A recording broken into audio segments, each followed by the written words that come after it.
have lost a few really good seniors, but they have a lot of talent coming back. The Cubs also lost 3 or 4 quality seniors, but they have some good young people stepping up. So it's always interesting in that first game to see how these young kids playing at the varsity level for the first time measure up. Do they sort of pull in their sails and be timid, or do they arise to the occasion and blossom? And I'm thinking that there's going to be a few young Cubs tonight that are going to blossom. You know, these are old rivals. They go back decades and decades. They love playing each other. It's a good, solid rivalry. Monett, in their case, they're coming off an up and down season. Actually, maybe we should say a down and up season, because the first half of the season last year was very tough, but the Cubs rallied for 4 wins out of their last 5 regular season contests. What do they need to do? What do the Cubs need to do this year to improve on that 4-6 record? Well, especially they have to play better defense. Last year their defense was much too porous. It's always been a characteristic of quality of Monett High School football teams to have a strong defense. But even, back in the days when Benny Lawson was coaching the Monett Cubs defense, and they were so strong. And through the years, the defense had been tough. But last year there were so many young, inexperienced players on the defensive side of the ball that against the really good teams like Lamar and Cassville and Seneca and so on, they simply couldn't stop them. So it's going to be essential, and a key to the Cubs this year is their defense is going to have to be much better. You pointed out they gave up an average of more than 30 points a game last year, and I looked back and saw there were many games where they gave up 40 or more, and that just usually doesn't happen. And I think it probably will be a rare occurrence this year. I think their offense is definitely going to be better, and I'm hoping that their defense steps it up a notch also. Yeah, you mentioned this. The Cubs gave up 30.4 points per game, 304 points last year, and 4 times they gave up over 40 points. Now, you can say that's all defense, and it is. However, the offense many times were 3 and out and gave the ball back to the other team as well. And I think it all begins up front, Leonard, and I think that may quickly become one of the Cubs' strengths this year. They have a number of linemen returning. Those guys are a year older, more experienced, they're bigger, quicker, and I think you're going to see a balanced offense that will keep the defense some time to rest. And I think those things together, I think you're going to see a much better defensive average this year from Monett. I feel really, and of course, if the offense can hold the ball and move the ball and keep the other team's offense off the field, that helps the defense. Absolutely. And last year, the Cubs had trouble doing that. They turned the ball over too many times. And so a strong offense will help the defense. And as you pointed out, we know that a football game is determined in the trenches, in the line of scrimmage. And the Cubs had a bunch of young linemen last year without much experience. They have almost all of those back this year. And with another year's of experience and strength and maturity, and I really feel good about their offensive and defensive lines this year. And you talk about the Cubs' offense, a 3-year starter at quarterback, Carter Brink, but then a couple of really quick backs behind him, Gwynn and Umfleet, gained valuable experience last year. If they get the corner, it's lights out. They definitely have a good threat on the outside with those 2 wing backs. And last year, Murphy, what was William? Was it William? No. Anyway, and I can't think. Matt was. No, it wasn't Matt. You're going through your Rolodex and names. Murphy. Murphy. Yeah, Murphy did such a good job last year of running the ball hard between the tackles, even when there wasn't a hole there. Right. It's going to be important for one of the young backs to step in at fullback and take Murphy's place. And I think they have the talent to do that. We'll find out whether they have the grit to do that, because that takes a lot of grit to stick your nose in there and just keep getting pounded time after time. But that's necessary to draw the defense in so that the wingbacks can get to the outside. Absolutely it is, and we'll see who steps up in that role. here tonight. That's the joy of week one in high school football. You just never know what you're going to find out, and coaches learn so much about their teams after the first week. It's the Cubs and the Mountaineers live from Burl Fowler. The Home Shield Pest Control kickoff is just 27 minutes away. When we return, Leonard and I will take some time to discuss this year's Big 8 Conference. Stay tuned for more of the pregame after this timeout. You're listening to the Monett Cubs Live on KKBL and the Talon Sports Network.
This fall.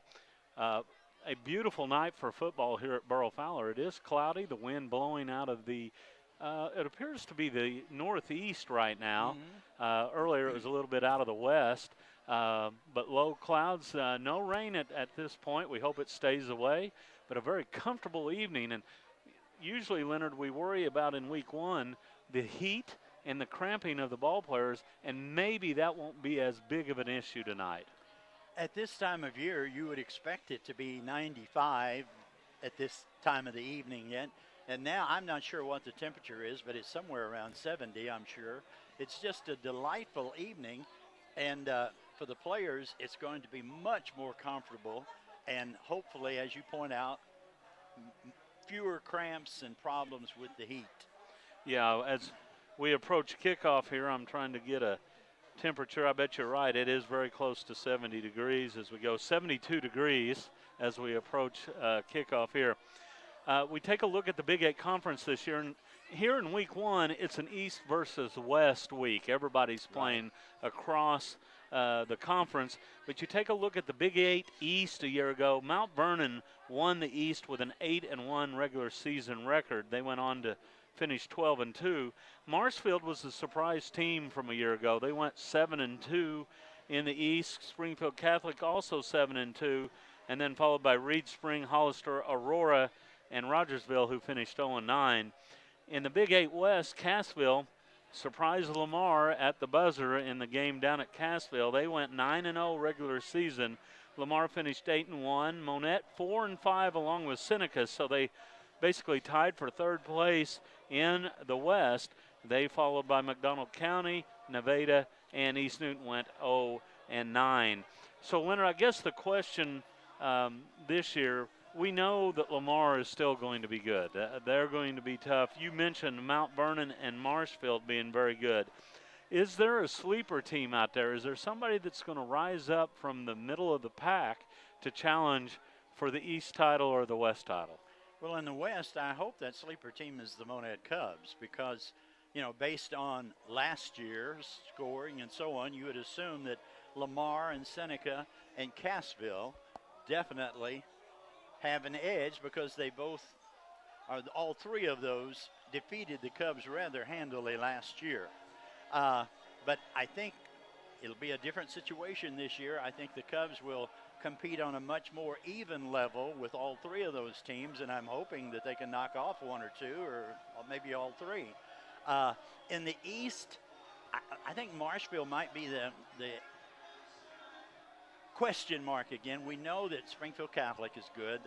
I saw they have 25 lettermen returning, and Reed Spring has developed a strong annual program there. They will be tough. And Mount Vernon, you know, they're ranked number 3 in the state. So Reed Spring, Catholic, and Mount Vernon are definitely going to be contending for that East title.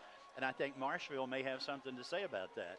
And in the West, Cassville, Seneca, and Lamar are going to be contending, and we hope Monett has something to say about that. And you know, the teams at the bottom, Rogersville and East Newton, looking to break winless streaks. East Newton, I believe, 20 or 21 in a row at this point. I think I saw in the paper today 22 in a row they have lost. And their new head coach was a former Cassville and Monett coach, Kyle Wood.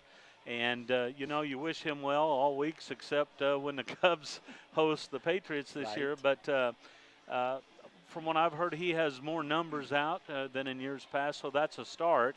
But Rogersville, you know, I'm sure they're looking to make a move up on the east side too. But you mentioned the likes of Mount Vernon, Marshfield Catholic, and Reed Spring. It gets tough when you start playing those type of teams. Right. They're all quality teams, and it's just sort of ironic that there's 3 really strong teams in the East and 3 really strong teams in the West. And, you know, we're hoping that Monett can break into that. Tonight's it's going to be such a key thing. They don't have to beat Mount Vernon tonight. But last year, they were dominated by Mount Vernon. Yep. And if they can play even or almost even with Mount Vernon, that's going to say a lot about their potential.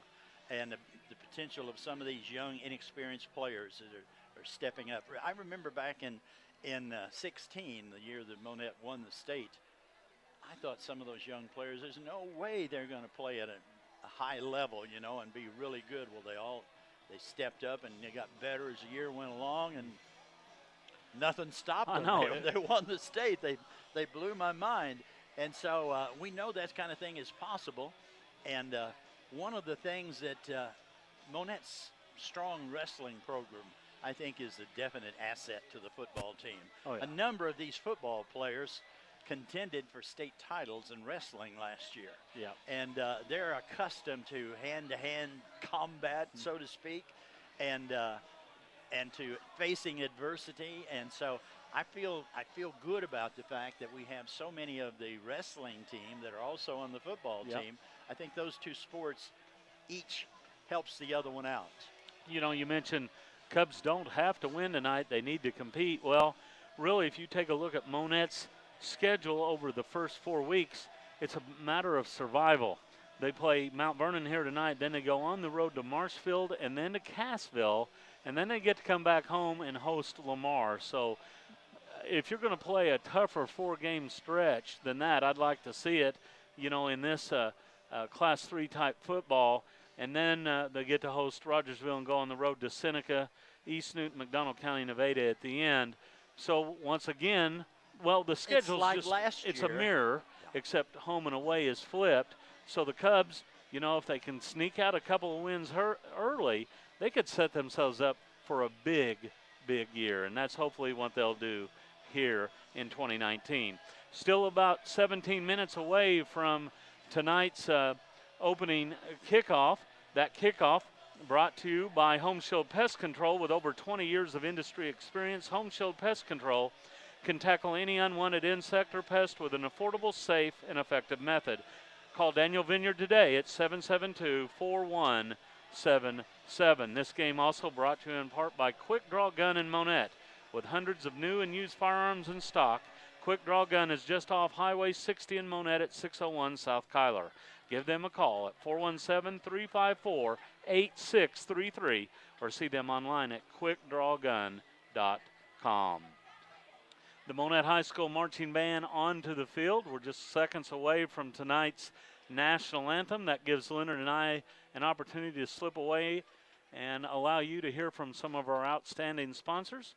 When we return, we'll take a closer look at the Monett Cubs and the Mount Vernon Mountaineers here in the pregame. Back after this timeout.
Sports Network covers 3 area high school football teams each and every Friday night. The Monett Cubs right here on 95.9 FM. The Cassville Wildcats can be heard on 97.7 FM. And the Aurora Hound Dogs are on AM 940. Be sure to catch Big 8 Conference football on TSN each and every week of the 2019 football season. The first quarter of tonight's game will be brought to you by Crown Double K Realty. When you want to buy or sell a home in the Monett area, rely on someone you've known and trusted for years. Call Whitey Metlock at Crown Double K Realty, just west of Taco Bell on Highway 60 and Tyler. Well, Leonard, a good-sized crowd coming in and a good contingency coming in from Mount Vernon, as it should be. This is a rivalry that you've known for a lot of years, one of the better rivalries in Southwest Missouri. Anything stick out in your memory bank, Monett versus Mount Vernon? Well, the one thing that I remember most about this particular rivalry is that divine providence stepped in and helped the Cubs win. Back in, I believe it was 97, the Cubs were playing Mount Vernon at Mount Vernon, and Mount Vernon was leading like 16-7 at halftime. Cubs just simply could not solve their deal, and at halftime there was a flood. The heavens opened. The field over there had like 6 inches of water on it, literally. They had to cancel the second half of the game, postpone it until Monday. Well, Burrow Fowler brought the Cubs back, and they practiced over the weekend, and they solved what Mount Vernon was doing, and they went back on Monday and won the game. And I swear, if it had continued normally, there's no way Monett was going to win that game. But divine providence stepped in and helped them out, and they won it. So that's the thing that I remember most. There have been some really good, memorable games between these two. But that's the most divine providential intervention I've ever seen. Now, one of my lasting memories of Mount Vernon was it was the first game I ever broadcast. I mean, and that's, I'm going to say 30 years ago now, 25, 30 years ago. And I was at Mount Vernon, and my broadcast partner left the booth with about 2 minutes prior to kickoff, and he said he'd be right back. He rejoined the broadcast at halftime. Okay, so I did the first half of my first game by myself. I don't think I've ever forgiven him for that, but here I am 30 years later, and that was at Mount Vernon High School at their old stadium, looking dead into the west sun, and I think it was 120 degrees in that press box, and I know it felt 150 because I really didn't know what I was doing. So after all these years, I probably still don't know what I'm doing, but it sure feels a lot better here. So anyway, it was I've seen a lot of, like you, I've seen a lot of good football games. I was at a game at Mount Vernon one year when they were in the state playoffs broadcasting a game. It was so cold that the line marker, the chain, broke. They were measuring for a first down and it broke. So then we had all sorts of problems. You know, we didn't know what a first down was there for a while. But tonight you look for a good game. You know, Mount Vernon's coming off of 2 really, really good seasons that going deep into the playoffs. And Monett looking to build upon what they did a year ago. And I really think, Leonard, that this is going to be really just a well-played and a tough ball game both ways. And, you know, I think so. Come down to a couple of plays that might make the difference in this one. This may very well be the best team the Cubs are going to play this year. If their number 3 ranking in the state is valid, they merit that. And I would just so much more. I was so much more impressed with the Cubs at the Jamboree this year than I was last year. Last year at the Jamboree, Carl Junction and Carthage just totally dominated them. This year, they actually outscored Carl Junction 1 touchdown to 0, and Carthage outscored them 3 touchdowns to 2. But last year, they didn't score any touchdowns against Carthage. Carthage got a really fine football team. So I just feel much more optimistic going into this season than I did last year. And let's go ahead and talk about this, too, even though it's 10 weeks away. Monett's classification this year is Class 3. Yeah, I was going to bring that up. I'm glad you did. Yeah, and they will not be in the same district as Webb City Cardinals. This is a district opponent tonight. This will be important for district seeding and so on. You know, usually it was a conference game. It's still a inter-division conference game, but not as important toward the conference championship, but very important as far as district standings later on and district seedings. Absolutely. And last year, Mount Vernon lost just one game in the regular season, but because of that was the number 3 seed in the district. They were the number 3 seed. I guess that's right. And, you know, they ended up winning the district championship at Cassville, you know, but they had to go through Reed Spring, too, to get there. So they had a tougher road to hoe because of that, that seeding. But, you know, it's a long ways away, but every game counts. The structure that we now use in the state of Missouri, I think, is a very fair structure. You know, you and I have been around long enough to see all sorts of different ways they determine playoff teams. Remember the old computer rankings? They had computer rankings before there were computers, which I never really figured that one out. And I think that might have been like a blind draw back in the day.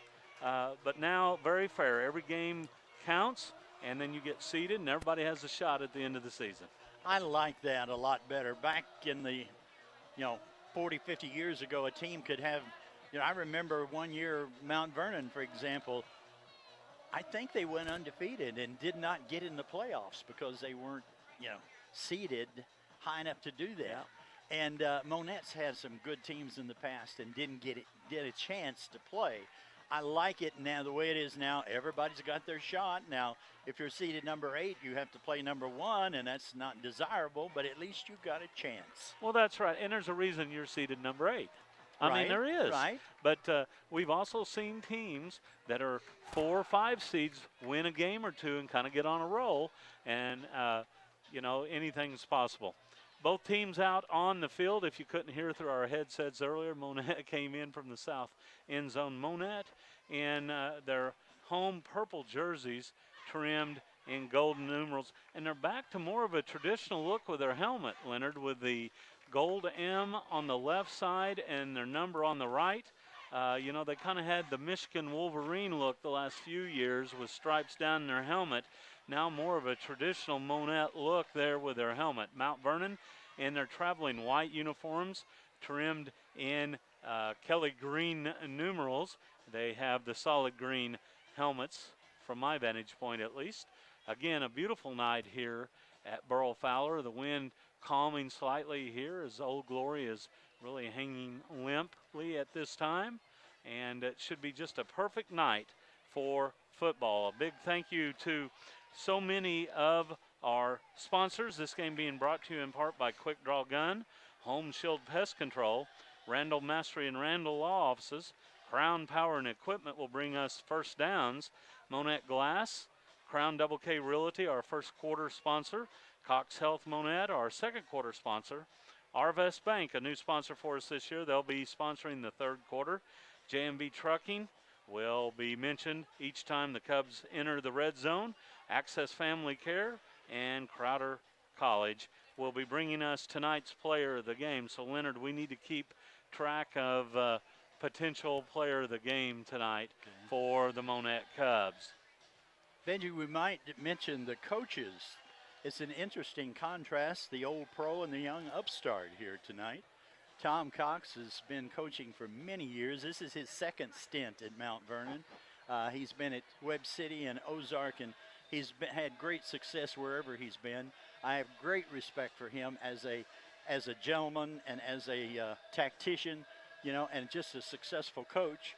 And on the other hand, Derek Ewell is just in his, fifth year, I guess, as a head coach, but already has a state championship to his resume. And so it'll be interesting to compare the coaches tonight as we go along. I think they're both excellent coaches. I think they are too, and I like them very much. And I had an opportunity while Tom was between coaching stints. He was a broadcaster too, and I worked with him for a while when we were doing Mount Vernon football. And in a word, he's interesting. He you never really knew what was going to come next with Tom Cox, and that's kind of the way he coaches, because he does like to mix things up. And he's not totally predictable, you're right, as some coaches are. The captain's heading to midfield. The two coaches that we spoke of shaking hands at the 48-yard line. It's not only the old and the young, it's the tall and the short. I was going to say the same thing. Derek probably, he's probably He's 6 inches taller yeah. at least than Tom, maybe Tom's more. about 5'10", I guess, and Derek's about 6'6". So 8 inches difference there. Tonight's Monett Cub captains, J.R. Cavazos, is out there along with Chet Butterworth, Wes Merriman, and Junior Villa. The four captains for the Cubs talking it over with the officials here before kickoff. Glad to have you along here at Burl Fowler Stadium. A big crowd has made its way into the stadium. And as we mentioned, a great contingency coming down from Mount Vernon. A good crowd on the east sideline as well. And as always, the stadium, Leonard, looks beautiful. It's just a tremendous facility for high school athletes. It really is. It's not only effective, but it's beautiful. Just, you know, the color scheme and everything is neat. And on a turf field, you don't have mud showing through and stuff like that. You know, it's really an impressive venue for high school football. Monett has won the toss. They will receive. The Cubs will defend the north goal. They'll go left to right as Leonard and I look on here, high atop Burl Fowler Stadium. Mount Vernon will kick it away, going right to left. And as we said, we're just moments away from the start of the 2019 season. This Monett Cubs kickoff sponsored by Home Shield Pest Control. With over 20 years of industry experience, Home Shield Pest Control can tackle any unwanted insect or pest with an affordable, safe, and effective method. Call Daniel Vineyard today at 772-4177. The first quarter brought to you by Crown Double K Realty. When you want to buy or sell a home in the Monett area, rely on someone you've known and trusted for years. Call Whitey Matlock at Crown Double K Realty, just west of Taco Bell on Highway 60 and Kyler. Now we might say, folks, that we're kind of flying blind here tonight. We were not afforded starting lineups, so we'll give it to you as we go along here. I can tell you that a pair of Cubs are going back deep to receive the kickoff. Ethan Umfleet, a 180-pound sophomore speedster, along with Jamie Gwynn, really two of Monett's quicker backs. They're standing at their 5-yard line, maybe the 6 or 7, and the Mountaineers breaking huddle and coming across the field from the east side. And we're just seconds away from the start of this one. Last year, Monett's kickoff return was not very good. I'm hoping it will be better this year. And I'm thinking it may be. We'll find out. Well, here we go. The fans on their feet as we get ready to start this one. Kicking off for Mount Vernon, Dominic Dawson, 235-pound sophomore lineman, tees it up at the 40. The Cubs featuring a new PA announcer tonight. And, ladies and gentlemen, we are underway. The kick, a squib kick, fielded at the Cub 45 and downed right there. A heads-up play from the Cubs, and they'll start, Leonard, with great field position. Excellent field position, as you say. That was number 23, Alex Salas, who fell on that squib kick, did an excellent job of getting possession and covering it, and the Cubs are going to start out in excellent field position. Carter Brink will be the quarterback. He'll work under center with a wishbone look behind him, takes the snap, gives second man through. Mount Vernon defense there quickly to wrap up the Cub runner after a gain of just a yard.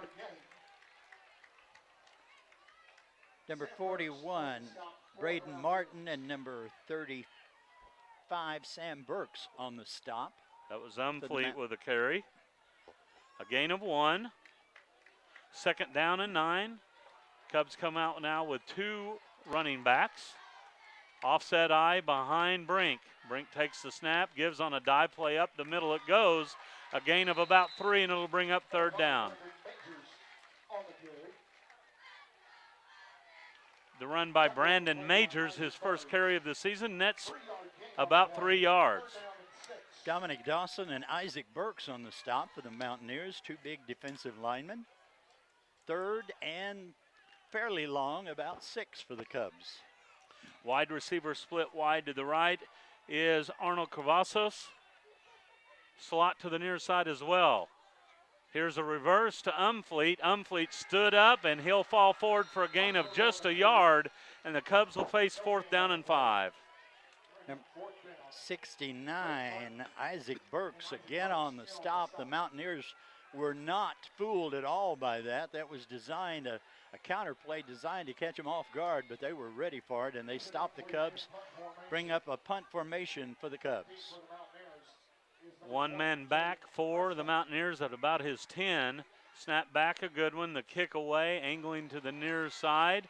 A good kick that hits it to 12 and bounds inside to 5, and it goes into the end zone for the touchback. A 50-yard punt from Umfleet and a net of 30 yards. That was such a terrific punt to be netting only 30 yards. The Cubs got lazy on that one. But, of course, with the football, you never know what it's going to do. It didn't look like it was going to bound into the end zone, but it did.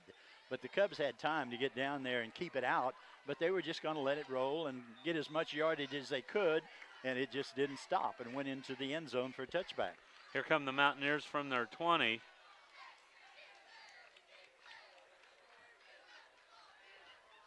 Quarterback Zach Jones with Bowman beside him. Now Bowman goes to the flank on the right side. So an empty backfield, 5 wide receivers for the Mountaineers. Jones takes the snap, looks this side, pass caught, and a nice effort there by the wide receiver Miller. Miller able to get it out near the 25. Number 27, Gunnar Bradley, and 45, Junior Villa on the stop. A missed tackle there. That play gained about 5. It should have gained about 1, but there was a missed tackle allowing the Mount Vernon ball carrier to pick up 4 more yards. 2nd and 5. Jones, the quarterback. Bowman beside him to his right side. He takes the snap. He gives to Bowman, and he's blown up in the backfield.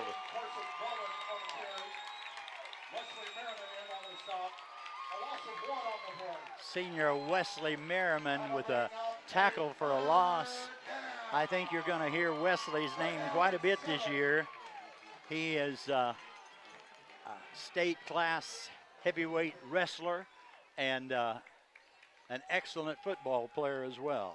He looked like a wrestler there. Yeah. Good takedown. Yeah, as he pinned the back. Jones rolling to the right, throws right side. It is incomplete as he overshoots his intended receiver, and it'll bring up 4th and 7. Once again, Merriman was putting pressure on the quarterback and forcing him maybe to throw before he was ready. The Cubs did have good coverage on the play, and so both teams have met with futility on their first possession, and the Mountaineers now will punt the ball back to the Cubs. Umfleet back deep. He's joined by, I believe that's Jared Smith. No, surely not. I'm missing it. Maybe J.R. Cavazos back there. Snap back, a good one. The kick away, end over end kick that hits near midfield. It takes a Mountaineer bounce, and it's going to turn out to be a really good punt for Mount Vernon as it'll roll dead near the Cub 36-yard line. If the Cubs had caught that ball, they could have saved almost 10 yards, but they were being cautious. They didn't quite have a good shot at catching it, and once it hit and started bouncing, it's very dangerous to try to field a bouncing football. Absolutely. A wise choice there by the backs. Right. Cubs coming out 1st and 10 at their own 36-yard line. Brink will work under center. Takes the snap, gives on a dive play up the middle, running room. Majors, he'll have a 1st down. Big hole up the middle, and an excellent run by Majors. Tackle made by number 9, Zach Jones. The first and 10 of 2019 for the Cubs. And they have the ball in Mount Vernon territory at the Mount Vernon 49. Majors with a good hard run, and he's the guy you're looking for between the tackles, it looks like. To take William Murphy's place. First and 10 from the 49-yard line. Handoff again to Majors off left guard. He plunges forward for a gain of 5, and the Cubs will have it second down. Antonio Perry on the stop for the Mountaineers, but again, a good run by Majors. A long 5-yard gain, I guess. Well, a short 5 to go. But excellent play by run by Majors. Ball resting at the 44-yard line as the Cubs come to the line of scrimmage. 7:50 left here first quarter. No score from Burrow Fowler. Brink working on a quick count. Will give to Umfleet running left, trying to cut it up.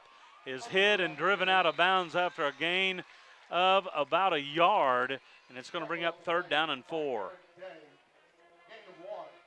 Excellent tackle on that play by Aaron Day, and preventing Umfleet from falling forward, and he picked up about a yard, third and almost 4 for the Cubs. Junior Villa checks in. Miles Lanning in as well. Cubs come out with wide receiver split left and right. Here's Brink giving on a dive play off right tackle. And again, a hard run from Majors as he is able to get down to about the 40-yard line. And that's going to bring up fourth down and 1. Isaac Burks and Sam Burks on the stop for the Mountaineers is going to bring up fourth and 1 for the Cubs.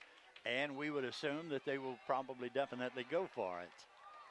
Play coming in from the sideline, being carried in by J.R. Cavazos.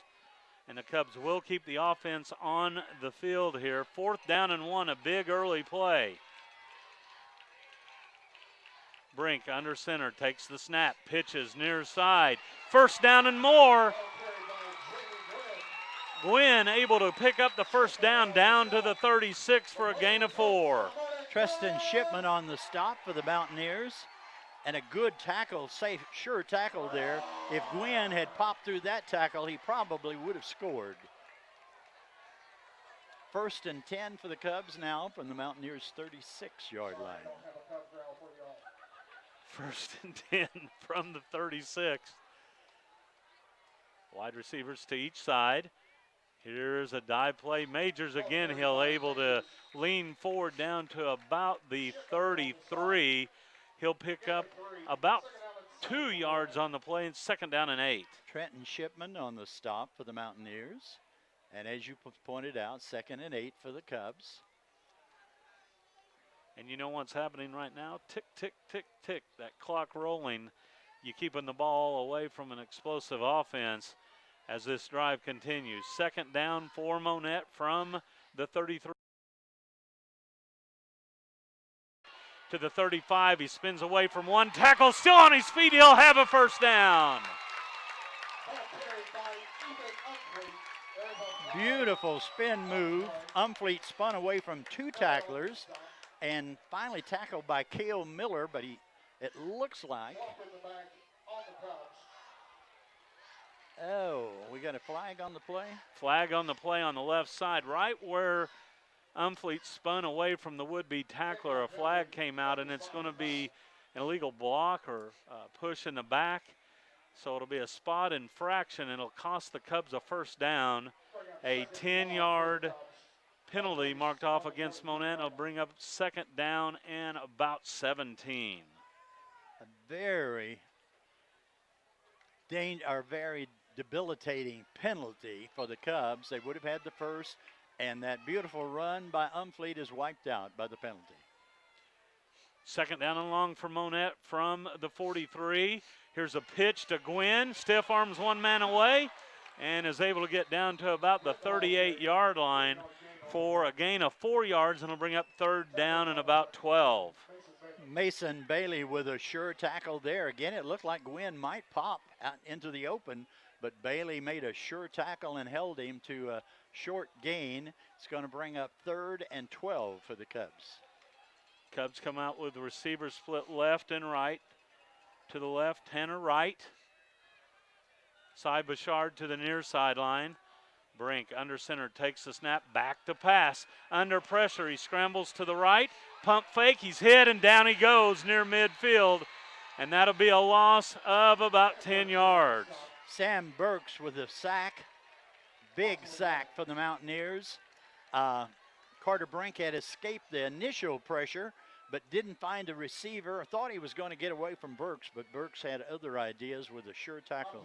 So far, I'm impressed with Mount Vernon's tackling.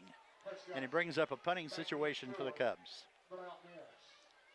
4th and a bundle here, and the Cubs will boot it away from the 47-yard line. A low snap, scooped up, kick away. It's a high end-over-end kick. Fair catch called for and received inside the 10-yard line. So a good kick there from the Monett Cubs. That's a punt of 39 yards and no return. So far, Umfleet's punts have looked very good. And this one, again, it looked like if the receiver had let it go, it probably would have gone into the end zone. But with a football, you never know what it's going to do when it hits. So. Well, and part of it, too, they always say put your heels on the 10-yard line, and if you have to go back, let it go. That's what I've always heard, too. Yeah. But he started the fair catch, and he was standing about the 11, but the north breeze took that ball back a couple of more yards. That's true, I guess. He drifted back as he caught it. But it set up at, appears to be the 8-yard line. There's a stop in action. We'll keep it right here. I guess a mandatory break here with 4:18 left here in the first quarter. And we have no score here at Burrow Fowler. And a reminder that the first quarter of tonight's game is brought to you by Crown Double K Realty. When you want to buy or sell a home in the Monett area, rely on someone you've known and trusted for years. Call Whitey Metlock at Crown Double K Realty just west of Taco Bell on Highway 60 and Kyler. So the Cubs able to get into Mount Vernon territory and actually had it inside the 20, but a penalty brought back a good run, and the Cubs ended up punting it away. 1st and 10 from the 8-yard line. Mount Vernon again featuring 5 wide receivers. Jones takes a high snap, pump fake, he's hit, and down he goes inside the 5.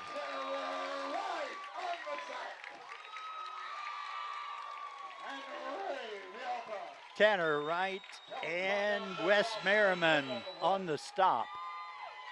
And a big play by the Cubs, putting the Mountaineers in dangerous territory. The ball now at about their 4-yard line. 2nd and 13. Second down for the Mountaineers. Jones in his end zone. He looks to run it up the middle. Will pick up some yards and is finally dropped down at about the 9. So he'll pick up 5 yards on the play. Cole Davis and Junior Villa on the stop. Going to bring up 3rd and about 9 for the Mountaineers. 3rd down and 9 from just outside the 9-yard line. Jones sends motion to the right. He looks to the right, now throws near side. Pass caught. Lots of running room to the 20, 25, 30, 35, 40, and finally knocked out of bounds. A good catch and run there by Rafe Darter. Junior Villa on the stop for the Cubs. And that was an example of an inexperienced defensive halfback. Had a chance to make that tackle for a little gain, missed the tackle, turned into a big gain and a big play for the Mountaineers. 34-yard gain, and the Mountaineers have their initial first down of the contest. Jones hit in the backfield on first down, and he will be sacked. A big loss on first down. Once again, Wes Merriman getting acquainted with the Mount Vernon quarterback and sacking him for about a 7-yard loss. So the Cubs are making some big defensive plays, but they allowed that one big offensive play when they had the Mountaineers in deep trouble. 2nd down and 17 coming up here for Mount Vernon. I don't really think that phases them very much. They like to throw the ball a lot. And they'll come out with 4 wide receivers, 3 bunched to the right side. Zach Jones takes the snap. He'll roll to the right. Under some pressure now throws, and the pass is caught at the 47-yard line. A tremendous catch there by, I believe, number 20. Number 20. 20. Yes. That is Jagan Prescott. Looked like the ball was behind him a little bit and looked like he was not gonna be able to catch it, but he got a hand on it and pulled it in as he was falling, and a tremendous play, but still it's 3rd down and about 6 for the Mountaineers. Jones takes the snap, rolling left, throws late, has a man. 1st down Mountaineers as the pass was caught by Rafe Darter. Junior Villa on the stop, but a gain sufficient for the first for the Mountaineers. It will give them 1st and 10 at the Cubs' 45-yard line. Jones was a pretty cool customer there as he took his time and waited for his man to get open. 1st and 10 Mountaineers at Monett's 45. 1:20 left here, 1st quarter action. Jones takes the snap. No pressure now flush to the right. Looks like he'll run it to the 45, makes a man miss, and then dives down to about the 39 for a gain of 6. Ray Vialta on the stop there, but once again, a missed tackle by the Cubs. It's hard to make a good tackle in the open field on a runner like that, but a Cub linebacker had a shot at him and missed him. 2nd and 4 for the Mountaineers. Jones will give on a draw play up the middle, 1st down and more for the Mountaineers. A good run by Bowman as he'll get the 1st down all the way down to the 28-yard line.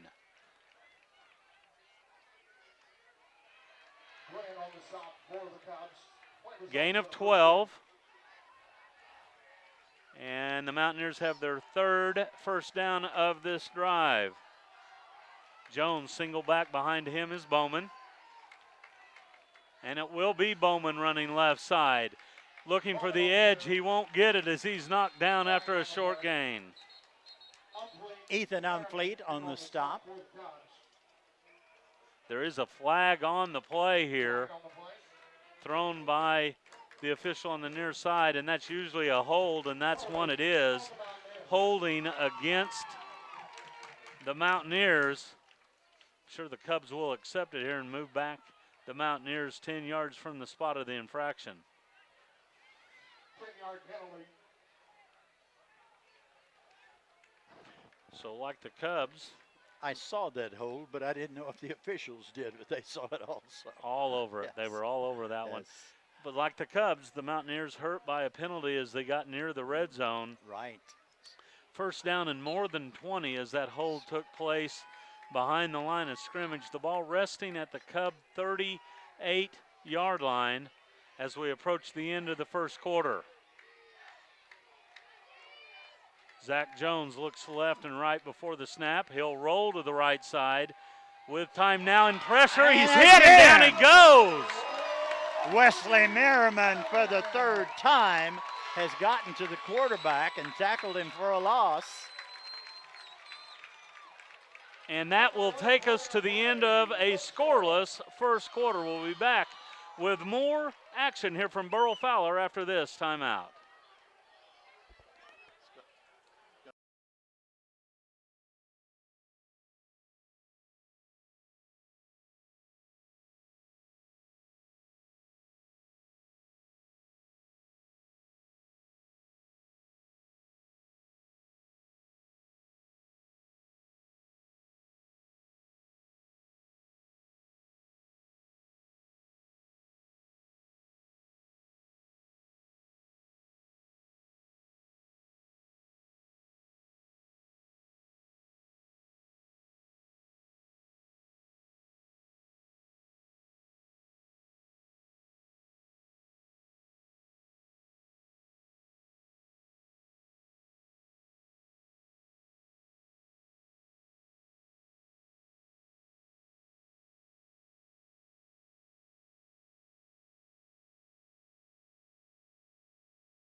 Cox Health Monett, the official sports medicine provider for Monett High School athletics.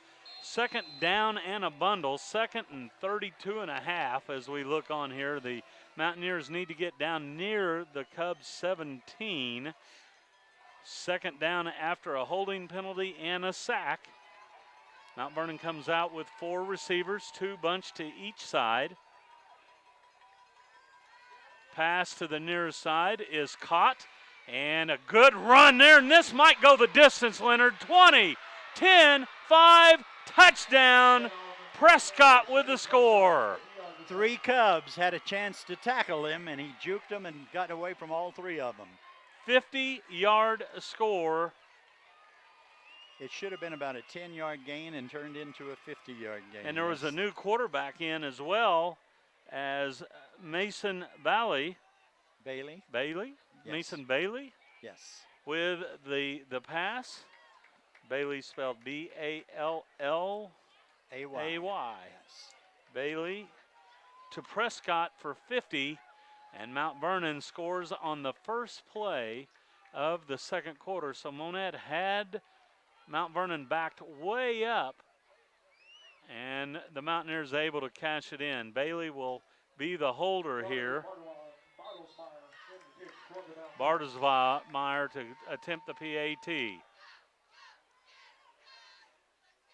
Snap back, ball down, the kick up. It's high enough, it's long enough, and it is good. 11:50 left, second quarter. Mount Vernon strikes first. Mountaineers 7, Monett nothing. Back after this timeout.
Back to Burl Fowler. Kickoff in the air. Grabbed at the 3-yard line. Returned to the 10, 15, 20. It's Gwynn across the 25. Out near the 28-yard line. A return of 25 yards, and the Cubs will take over 1st and 10.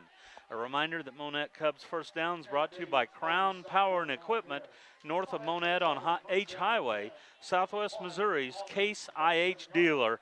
Discover the power of red. Ball now placed at the 27, so Monett will take over there, 1st and 10. Cubs come out with wide receiver split left and right. Offset eye behind Carter Brink, who will turn and give to the second man through Gwynn. Gwynn dives forward across the 30-yard line out near the 31. That'll be a gain of nearly 4 yards on the play. Jordan Collier on the stop for the Mountaineers. 2nd and about 7 for the Cubs.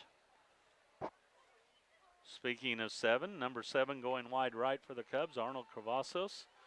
Split outside the right hash mark to the near sideline. Tanner Wright. Brink takes the snap. He'll give on a dive play up the middle, and a good hard run between the tackles again is Brandon Majors. Majors close to a 1st down. Fontez Key on the stop for the Mountaineers. It's going to be very close. They may even call for a measurement. We'll see. Well, we'll see here as the clock stopped at 11:04. Oh, there's a flag on the play over here by our bench. I saw it there when the players moved, so. Well, then I'll have to take care of that because I'm sure the Mountaineers will take that penalty. It's going to be against the Cubs.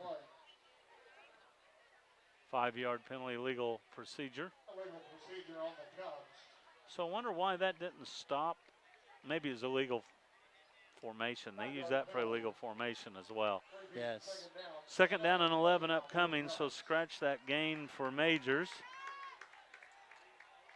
And the clock rolling with 10:58 left here in the 2nd quarter. Mount Vernon on top 7-0. And now a timeout charged to the Cubs. Coach Ewell not happy about something there. Timeout on the field, will take one as well. 10:53 left, 2nd quarter. Mount Vernon 7, Monett 0, back after this timeout.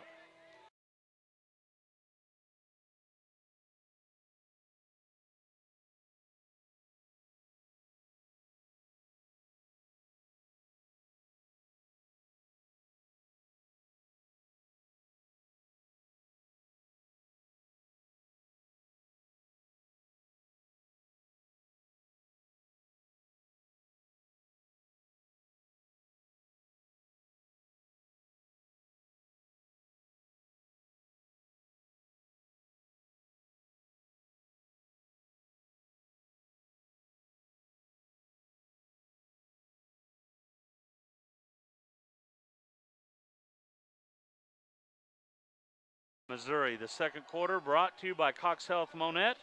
Cox Health Monett, the official sports medicine provider for Monett High School athletics. 2nd down and 11 upcoming for Monett.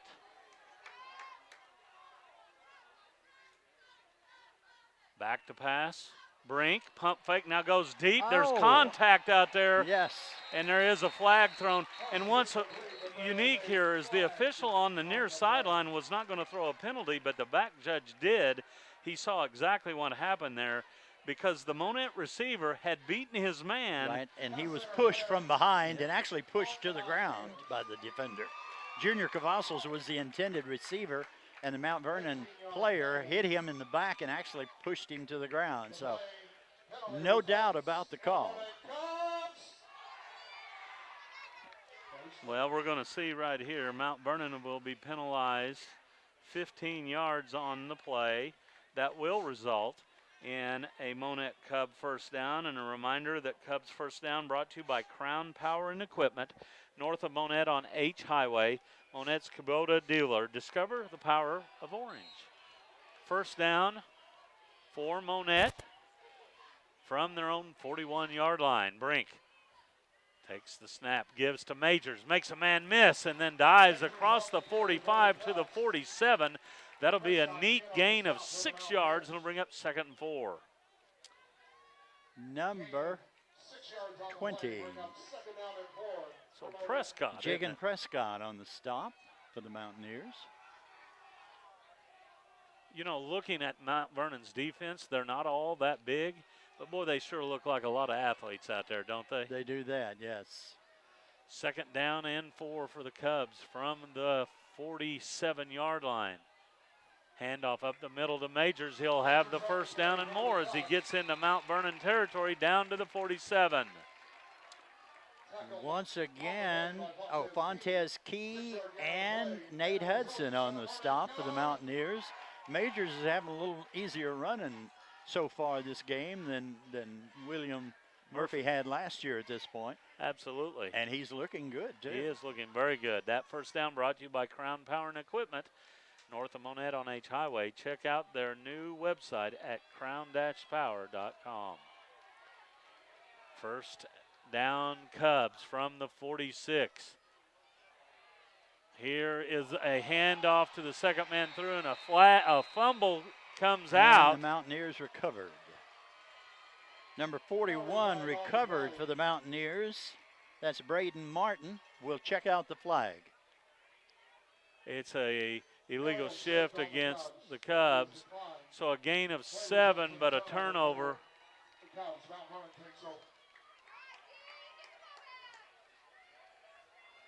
The ball came out late. And the Cubs turn it over, their first turnover. Of the season? Of the season. Big penalty that hurt them earlier. Missed tackles on the touchdown play, and now this turnover. The Cubs' mistakes are making it very difficult for them. From the 38-yard line, Mount Vernon takes over. Zach Jones back in at quarterback. He'll take the snap. He'll give to Bowman, and Bowman's hit in the backfield. Tries to struggle forward and then is gang tackled behind the line of scrimmage. It'll be a loss of a yard, and it'll be second down. First contact there was by Chet Butterworth. And finally, Junior Villa helped him get him down, but Butterworth made the first contact. A loss of 1 on the play, 2nd and 11. Butterworth and Wes Merriman really making some big plays. Merriman with a number of sacks here early. Second down and 11. Jones will work out of the shotgun. Has a back behind him to the right.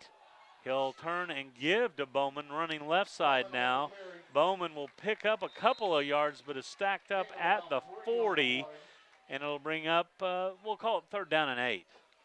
Cubs did a good job of jamming that up and not allowing a crease for the runner to get through. I'm not going to give a tackle to any one Cub because there was just a wall of Cubs there on the east side and contain that runner. Brings up 3rd and about 7 for the Mountaineers. Nice spot there for the Mountaineers out to the 41-yard line. 3rd down and 7. Jones back to pass, has time, throws over the middle, complete but short of the first down. It'll be 4th and 3.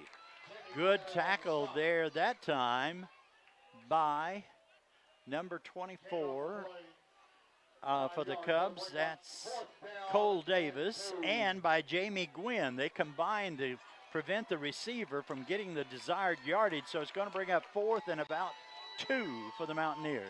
And they'll keep the offense on the field, at least it appears that way. I'm betting they're going to try to get the Cubs to jump off sides. Might be a squib kick well, it here. Could be that. Quick kick. It's a high snap, and Jones will kick it away.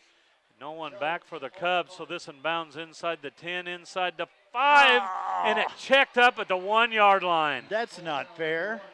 That is an unbelievable kick. It looked like it was going into the end zone for sure, and all of a sudden it stops at the 1 and takes a left turn. Unbelievable. That's a kick of 53 yards and no return.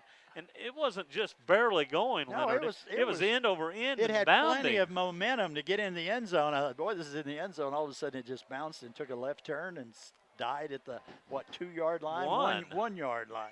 And I tell you what, I don't know who teaches physics now at Monett High School, but I'd like him or her to explain how that worked. Because that defied physics right there. But now, to Mount Vernon's credit, they were hustling.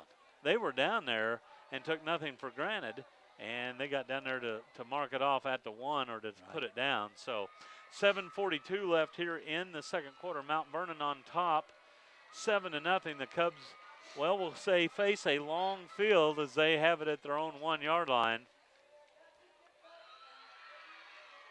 We'll see what Brandon Majors has in him here on 1st and 10. See if the Cubs go with a dive play here, or they might mix it up. We'll see. Teams back out onto the field. Monett comes out with 2 receivers, 1 to the near sideline, 1 split wide to the right. Brink works under center. He will give to Majors off right guard, and Majors falls forward for a gain of a couple. He gives the Cubs some breathing room. It'll be second down. A number of Mountaineers in on that tackle. One of them was K.O. Miller. Gain of about 2 on the play, 2nd and 8 for the Cubs. Clock rolls with 7:20 left here in the second quarter. Again, the Cubs will feature 2 wide receivers. Brink looks over the defense. 4-man front for Mount Vernon. And again, a dive play, this time off left guard. And again, it's Majors who's able to get it out across the 5-yard line. For the Mountaineers, number 69, Isaac Burks, and number 60, Antonio Perry on the stop. 3rd and a long 5 for the Cubs. Nothing fancy here on 1st and 2nd down as the Cubs trying to get out from under the shadow of their own goalpost. Have it outside the 5-yard line, and you're right, Leonard, a long 5 here on 3rd down. Brink looks right, now left, under center. Takes the snap, back to pass. He's flushed from the pocket, throws late, has a man. It's caught across the 30 to the 35. It looked like Brink was going to be sacked, but he stepped around the rusher, got it off, and finally number 15, Rafe Darter, made the tackle at the 37-yard line. Big 1st and 10 for the Cubs. Pass caught by J.R. Cavazos, a gain of 32, and a Cub first down, and they are out away from their goal line now after a great 3rd down reception. First down Cubs from the 37. Brink throws right side. He has a man. Ball caught and spun down after a gain of about 5. And that's Dylan Lynch with his first reception. Mason Bailey on the stop for the Mountaineers. A gain of about 5, 2nd and 5 for the Cubs. Brink 2 for 2 on the night. Last 2 plays. Cubs have it 2nd down and 5. 5:30 left here in the 2nd quarter. Mount Vernon on top 7-0. Cubs trying to answer here.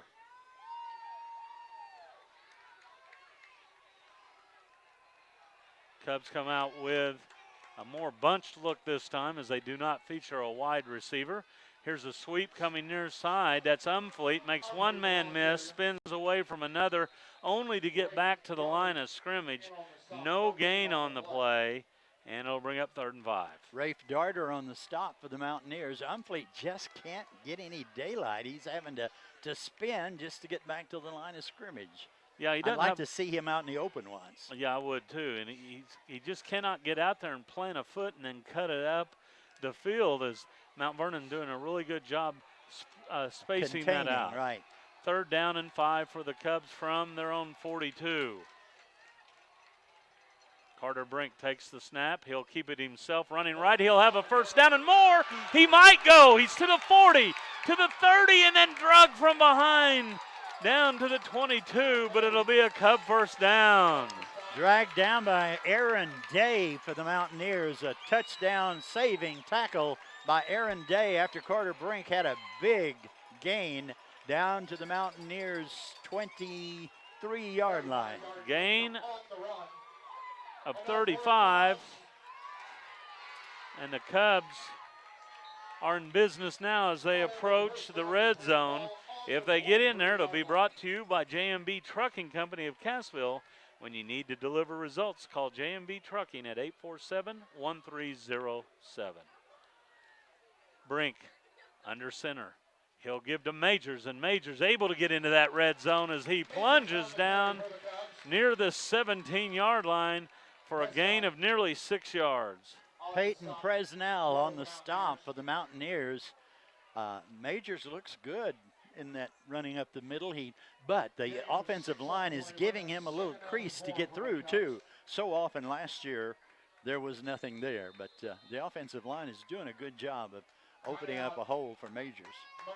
Timeout on the field, charge to the Cubs. We'll keep it right here and remind you that this trip to the red zone brought to you by J&B Trucking Company of Cassville.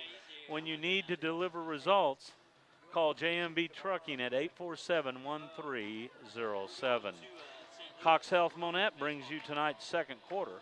Cox Health Monett, the official sports medicine provider for Monett High School athletics. This game also brought to you in part by Quick Draw Gun and Monett, with hundreds of new and used firearms in stock. Quick Draw Gun is just off Highway 60 in Monett at 601 South Kyler. 3:46 left here in the 2nd quarter. Mount Vernon on top 7-0, but the Cubs putting together a nice drive, Leonard. This one started at their own 1-yard line. They are now down to the Mountaineer 17. So, both teams had a long gain on a play when they had miles to go, and the Mountaineers did it earlier to the Cubs, and the Cubs pulled that on that 3rd and long and at their 5-yard line and got out to their 32 or so, and that's sort of sparked this drive, and the Cubs really need to get a score out of this. You're absolutely right. They need to cash in. Carter Brink will work under center. Takes the snap. He'll give to Majors, running right side. Majors bouncing off of one would-be tackler, gets near another, first down. Majors was hit by number 41, Braden Martin, but he bounced through him a little bit and still gained a couple yards after Martin hit him.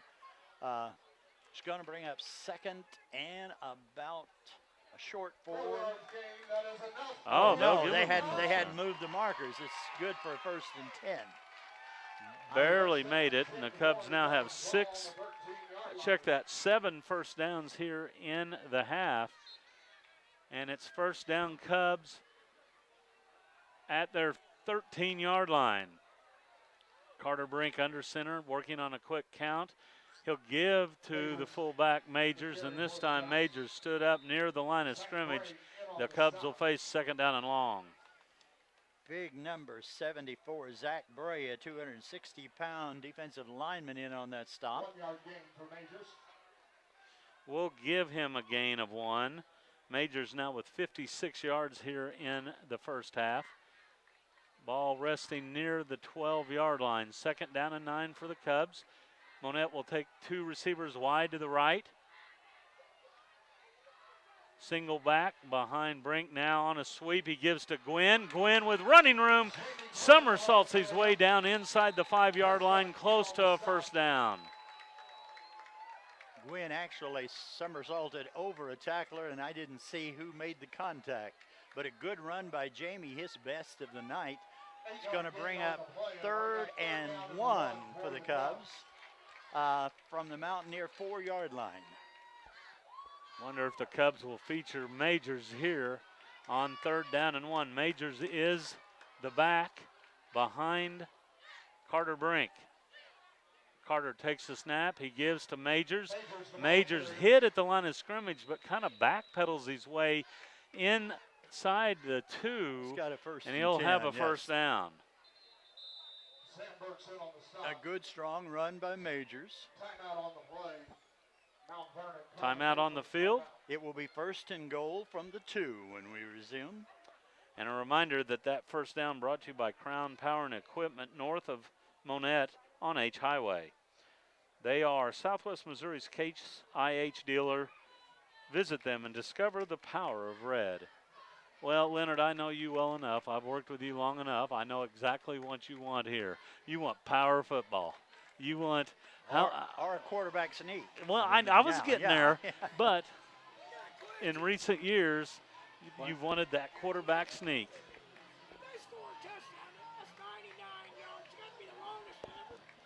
Well, as long as any. A good question. I think it would tie a record, Leonard. Probably I don't know how so. you could do any longer. You know? Officially, you don't have 99 and a half yards. No, it's either 99 or 98. So, yes, that would be a record. Yeah, I know how you are. You like the quarterback sneak, but with Carter Brink, because he's not as big, you've kind of shied from that the last couple of years. I'm going to say Brandon Majors is going to get a shot here. What do you think? I think you're right, probably. Here come the Cubs. 1st and goal from the 2. Hang Brink on to the football. will pitch it near side. And it's Umfleet to the 5, angling near sideline. He dives. He didn't quite make it, I don't think. I believe he was out at about the 1-yard line. Well, we're going to see. They're going to put him down at the half-yard line. A gain of 1 for Umfleet. That's a surprise. I thought they would have went with Majors. Maybe they will here on 2nd and goal. I think Carter will keep it on this one. Okay, we'll see what happens. Sneak in here. between the legs of one of those tackles. 2nd down and goal for the Cubs as they look to put a cap on a 99-yard drive. It is Brink. Up the middle he goes. Near the goal line. Touchdown, Monett Cubs. Brink powers his way into the end zone. Powers, a 1-yard score. And that caps off a 99-yard drive, which I'm sure ties a record. Yes, I bet it does.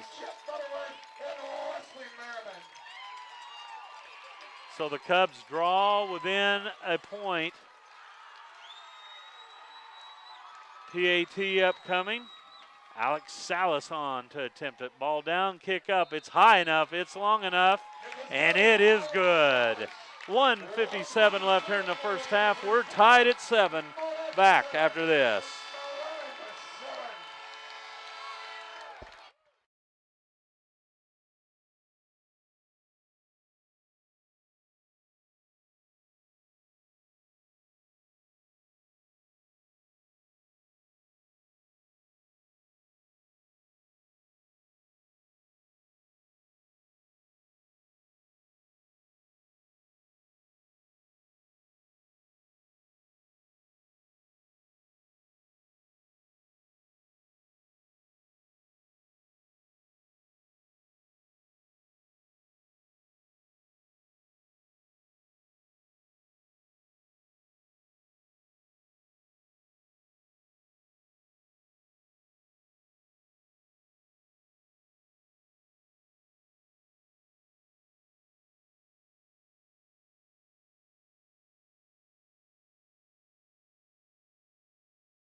Back at Burl Fowler, tied at 7 here as we approach intermission.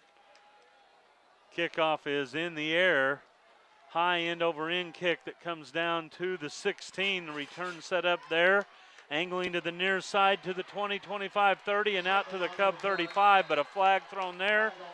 And this one may come back. That kickoff brought to you by Home Shield Pest Control. With over 20 years of industry experience, Home Shield Pest Control can tackle any unwanted insect or pest with an affordable, safe, and effective method. Cy Bouchard on the tackle there for the Cubs.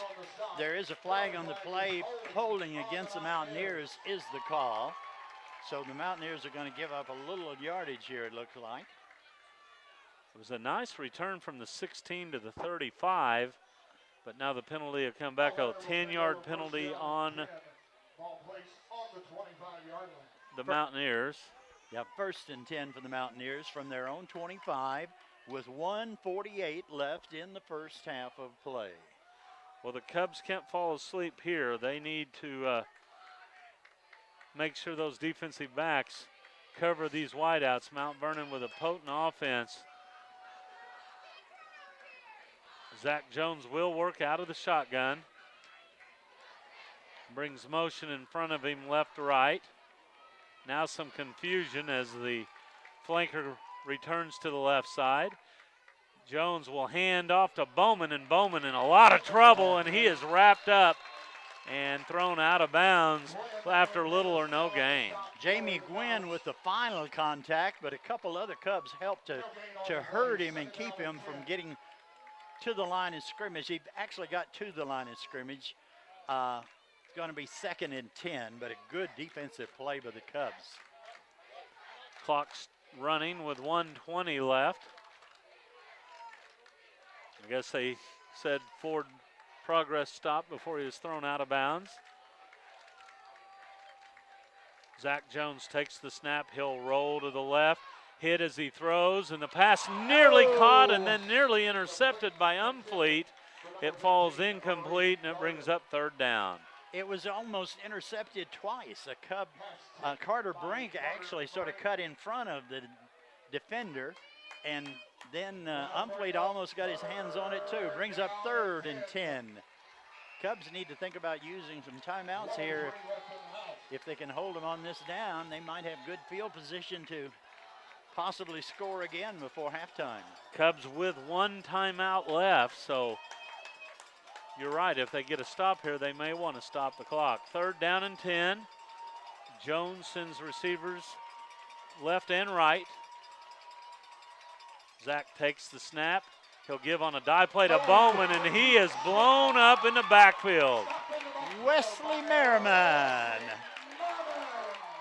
That's the 4th tackle for a loss by Merriman so far in this game.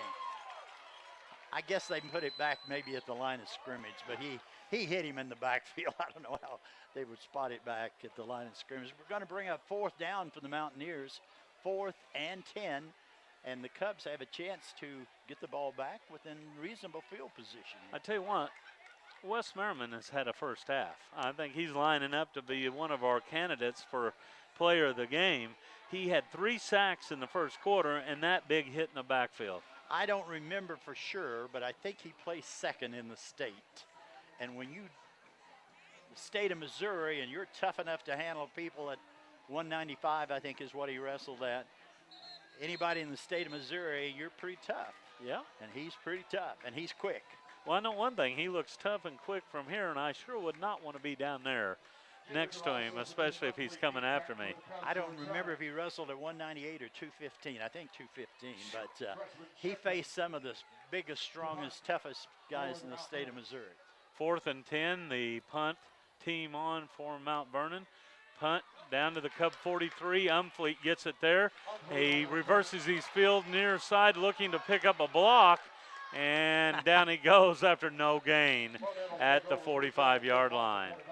He kept looking for a hole, but there was no hole there. But not bad field position for the Cubs with 37 seconds left and the ball at their own 45. If they could complete a pass of 20 yards or so, Alex Salas has a pretty good leg on him. A field goal might be a possibility. Cubs with no timeouts, so we'll see what they offer up here with 37 seconds left. Wide receiver split wide. To the right is Dylan Lynch. To the near sideline is Tanner Wright. Brink under center, back to pass, throws over the middle, has his man for a gain of about 6. Good play, but a time-consuming play. Number 41, Braden Martin on the stop for the Mountaineers, but it's going to bring up 2nd and a short 7 or a long 6, short 3 or a long short 4 or long 3. There we go. 2nd down for the Cubs from the 49. Brink will hand off. Now double reverse pass upcoming, but the Mount Vernon Mountaineers will have nothing of it as J.R. Cavazos is thrown for a loss of about 8 yards. That was a tremendous defensive play by the Mountaineers. Cale Miller tackled Cavazos as he was intending to pass long, but I looked downfield and Mason Bailey had the Cub receiver covered well, so there really wasn't anything there for the Cubs to gain from it because of the great defense by the Mountaineers. And that'll take us to halftime. Our score, Mount Vernon 7, Monett 7, an action-packed first half. And this is not your same Monett Cubs team from a year ago, Leonard. No. They are playing some pretty inspired football. At halftime, we're tied at 7. We'll be back with the halftime show after this timeout.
Finsky and Leonard Bauer back with you from Burl Fowler. Ryan Dasso, our producer engineer. Glad to have you along here in week number 1 of Monett Cub football in the 2019 campaign. At halftime, Monett and Mount Vernon knotted at 7 apiece. And with a look at the first half scoring summary, here is my broadcast partner, Leonard Bauer. Well, Benji, the first quarter was scoreless. Both teams had trouble moving the football, and the Mountaineers were having trouble moving the football again in the second quarter. They had, I think, third down and long yardage to go. They completed about a 10-yard pass to Jagan Prescott. He juked 3 possible Monett tacklers, got through them, broke down the west sideline, and scored on a 50-yard pass play. It really should have been about a 10-yard gain, and Mount Vernon still would not have had a first. So it was a tremendous play on the part of Prescott and poor tackling on the part of the Cubs that resulted in Mount Vernon's first touchdown and only touchdown of the half. Carter Bartlesmeyer kicked the extra point for the Mountaineers. So with 11:50 just barely into the second quarter, Mount Vernon led 7-0. In the second quarter, or later on in the second quarter, Mount Vernon's quarterback, Zach Jones, did a pooch kick of, I believe you said 53 yards. Yes. It looked like it was going to roll into the end zone for a touchback, and all of a sudden at the 1-yard line, it just took a left turn and went straight down the 1-yard line and was deadened there by the Mountaineers. And Monett was in a deep hole with 99 yards to go. On their first 2 plays from scrimmage, they gained 4 yards. They had third and about 6 to go from their own 5. And after a fake into the line, a running play, Carter Brink threw the ball down the middle to Junior Cavazos. And Cavazos received the pass at about the Monett 32, setting up the Cubs with the 1st and 10 when it looked like they were going to have to punt from their own end zone. After that, the Cubs mounted a very effective drive, getting down to the 1-yard line, where quarterback Carter Brink punched it in for the touchdown with 1:57 left in the second quarter.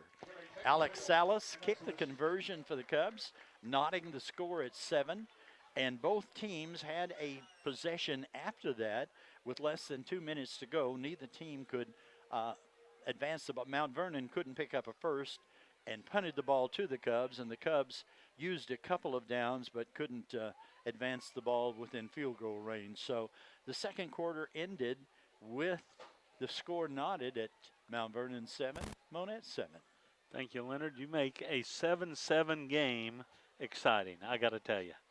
I tell you what, really a lot of action for not a whole lot of scoring, but some big plays on both sides and a quality game being played by 2 quality teams here tonight. We're going to slip away, hear from some of our great sponsors here tonight, and when we come back, we'll take a look at first half stats here at Burl Fowler. Back after this timeout.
and an extra point here in the first half. And a reminder that Monett Cubs touchdowns brought to you by the law offices of Randall, Mastery, and Randall. If you need an extra point or two from a trusted lawyer, call Randall, Mastery, and Randall at 235-8688. The extra points brought to you by Monett Glass and Mirror. If your kitchen window looks like it's been hit by a middle linebacker, or your windshield was just cracked by an errant pass, call Monett Glass and Mirror, where if it shatters, it matters. Here at halftime, 7-7 our score. A look at first half stats. First of all, for the visiting Mount Vernon Mountaineers, 11 rushes in the first half netted the Mountaineers 1 yard. Now, sacks accumulate, and Merriman had 3 of those in the first half alone, so basically a non-existent rushing attack for the Mountaineers. They were, however, 6 of 8 passing for 113 yards and a touchdown. So Mount Vernon with 114 yards of offense that accounted for 4 first downs. They had no turnovers, 3 penalties for 35 yards, 3 punts for a 42-yard average. For Monett, 27 rushes for 112 yards. The Cubs were 3 of 3 passing for 44. So total yardage for the Cubs, 156. 8 first downs for the Cubs, 1 turnover as they lost a fumble, 2 penalties for 15 yards, and 2 punts for a 44.5 average. For the Mountaineers, they were led by Jones at quarterback. He was 5 of 7. However, it was Bailey that had the touchdown pass. He's 1 for 1 for 50 yards. For the Cubs, they were led running by Brandon Majors. 13 carries for 58 yards. Brink 3 of 3 passing for 44 yards. So Leonard, an even game on the scoreboard and relatively even on the stat sheet as well. Pretty much so, but you get the impression that without a couple of mistakes on the part of the Cubs would be ahead. You know, last year at halftime, I felt like Mount Vernon had dominated us in the first half, and they did. This year, I feel like, well, our line has dominated their line. That's the key to the game. We had the turnover, the fumble that lost to possession. We had some missed tackles that resulted not only in their touchdown, but some of their other gains. And part of that is inexperienced backs, and part of it is they've got some really shifty receivers that have done a good job after they've caught the football. But I have the impression just for the first half that Monett's got the potential to be the better team of these two. What do you think? Well, I agree, because you and I talked about at the top of the show that games are often won and lost in the trenches. And if you're looking just at the interior line, in my mind, there's no question in first half that Monett won that battle. Right. So if the game does indeed come down to that, I would say Monett has a great chance of pulling out a big victory here at home tonight. Well, you know, it's one half of play, and the next half, Mount Vernon may outscore Monett by 3 touchdowns in the second half. But based on what we've seen so far, I'm encouraged, and I feel like the Cubs certainly have the ability to play evenly with Mount Vernon as they did in this half. And, you know, it's just Mount Vernon has been there, though. You know, they've got a few more experienced people, I think, in their skill positions. But the Cubs are accounting well of themselves. Their Majors has done a great job of running the football. The 2 wingbacks that you would have thought would have been the threat from Monett have been contained by Mount Vernon, and I'm sure that's part of their defensive philosophy, that they were going to keep Gwynn from getting loose on the outside, right, because they won't catch him if he does. And Humphrey pretty much the same way, although he doesn't have the speed that Gwynn does. So they've done a great job of containing the outside, but they haven't done a good job of stopping the middle, and Majors has gouged them there in the first half. And you talked about Mount Vernon's skill positions, and they do have good skill. I mean, they've got a couple guys that'll throw the ball. They have a host of receivers, but the one thing that can negate that is pressure on the quarterback. Right. And we've seen 3 sacks in the first half. That's kind of stymied Mount Vernon. And if it weren't for, you know, one big play on what was second down and 32. That's Yeah, right. That was the play, wasn't it? Because second and 32. I remember going into the break between first and second quarter, and you told me it's going to be second and 32. And they scored on that first play after that. And if it weren't for that, the Cubs would be on top here. But you know what? The 7's on the board. The Cubs have to bounce back, and they did. The 99-yard drive was obviously very impressive. And the Cubs faced 3rd and 5 inside their own 10-yard line. And Brink made a play. A senior quarterback stepped up in the pocket, threw late over the middle, but had one-on-one coverage, a good reception, got him out to the 37, and then that kind of was a springboard to their touchdown drive. So it's been a game of some big plays, and we'll see who can make the big play in the second half. Carter Brink also had a big run in that drive, if He you did. recall, 30 yards or so, that got him down deep in the Mount Vernon territory. So far, Carter Brink is having a good game. Majors is having a good game. And Wesley Merriman is having an unbelievable game so far. Yeah, absolutely. As Gloria plays in the background, reminds me of hockey season and the glorious run that the St. Louis Blues made to the Stanley Cup.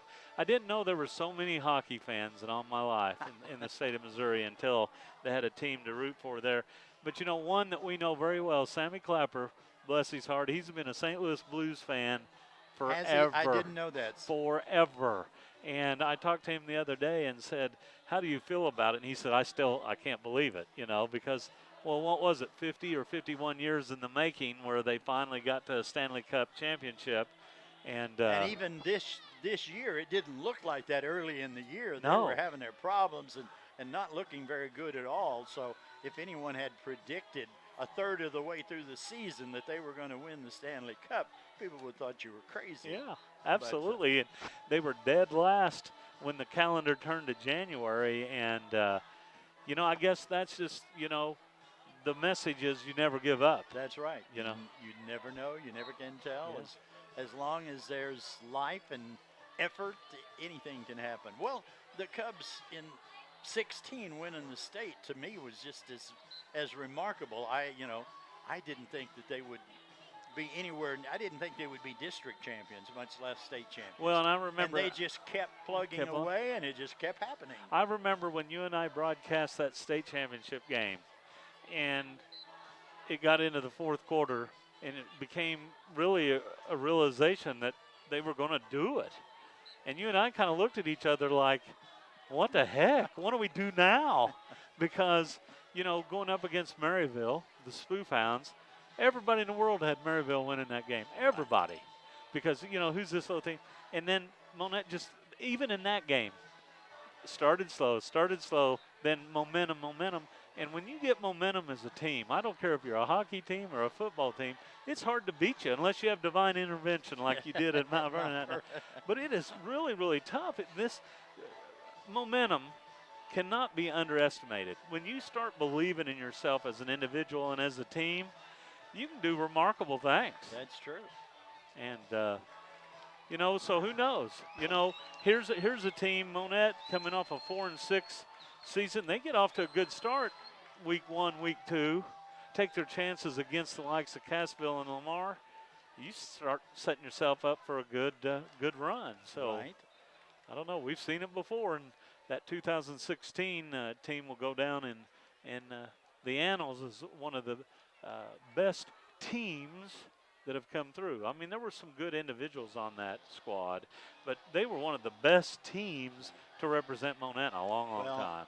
I remember vividly the team of 1971 that won the state, and they were the same way. There were Stan Fellwalk was probably the only outstanding individual on that team that could have maybe played college ball. He didn't, but he probably could have. But they were a team. They worked together like a well-oiled machine. They had little guards at 135, 45 pounds, and they just mowed people and ran the wishbone, and those little guards would get out on people's ankles. You know, it's one thing about football, it is so much a team sport. One person cannot dominate it. In basketball, one good player can almost carry a team. In football, it's got to be 11 men working together. Yep. I'd love to tell you I remember the 71 team, but I was 7 then. So, I mean, I was around, but I don't remember that team very well. So I'll take your word on it, but you're right. You know, you just know teams like that. And you know what? There's a reason why they're state champions. You don't become a state champion. You don't win a district by accident, for crying out loud. On that team, Hot Rod and Danny Eckenrode were the starting guards, and they both weighed about 135, 40 pounds. They just, And you know, you got to love the name Hot Rod Isbell. You know, yes. one of the God rest his soul, right. by the way. But one of the great characters of sports around, and yes, everybody who knew Hot Rod, I'd say most loved him. I would think I did. He was well, a you good had guy. to. He was a good guy. Yes. Well, we are ready for second half action. So here we go. The Cubs will kick it away here to start the second half. As the ball is in the air, a booming kick that is fielded at the goal line. He actually stepped into the end zone, but no whistle there. A return down the right sideline across the 30 to the 36. I'm kind of surprised that wasn't whistled dead, Leonard. I am too. I guess they decided the ball didn't go there, that the player took it in, because a kickoff into the end zone is the touchback. And he fielded it at about the 1, but he was backing up as he fielded it and actually stepped into the end zone, but they allowed him to bring it out to the 36-yard line. So pretty good field position for the Mountaineers, considering that very long kickoff. This third quarter brought to you by Arvest Bank. Arvest, a community-oriented bank that has served financial needs of customers for more than 50 years. So here come the Mountaineers on 1st and 10 from their 36. Jones back to pass. He's flushed from the pocket, throws late. It's intercepted by the Cubs to the 35-30. He's going to take it. It's Umfleet. Umfleet into the end zone, and the Cubs lead it 13-7. What about a 35-yard interception return? Or no, 40? it was more like a 44-yard as he caught it here? Okay. Up here. So about a 43, 44-yard return for the touchdown, and the Cubs have their first lead. Umfleet raced down the near sideline and scored. And that touchdown brought to you by the law offices of Randall, Massery, and Randall. The upcoming PAT brought to you by Monett Glass and Mirror. 11-40. Snap back, ball down, the kick up. It's high enough, it's long enough, and it is good. 11:40 left, third quarter. Monett leads for the first time. It's 14-7 back after this quick timeout.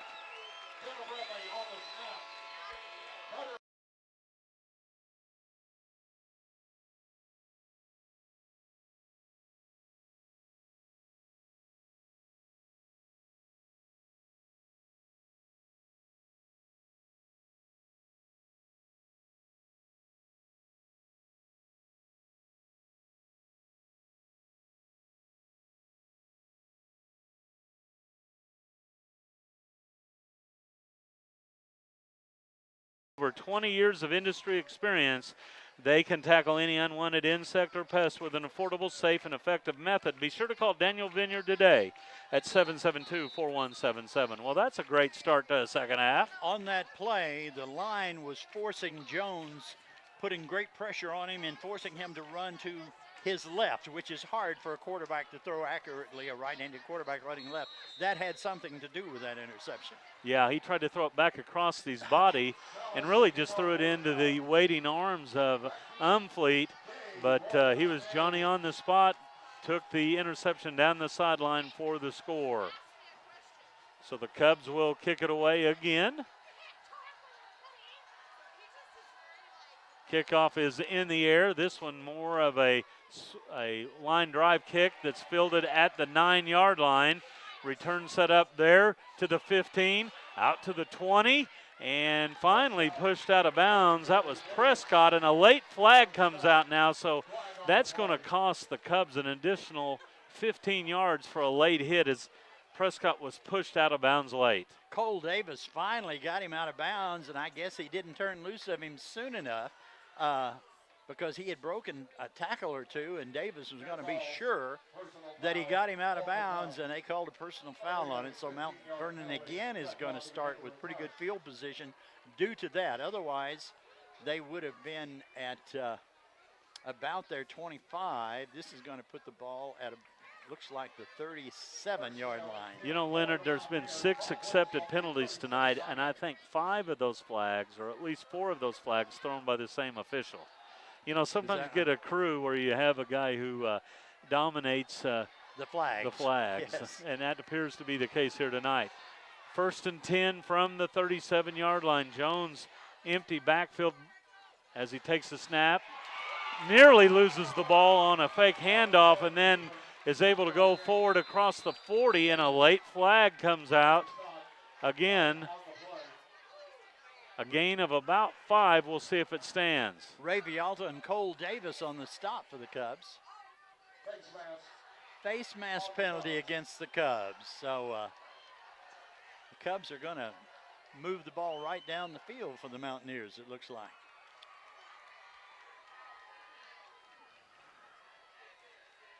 Five-yard penalty. 5-yard incidental face mask penalty for a first down for the Mountaineers.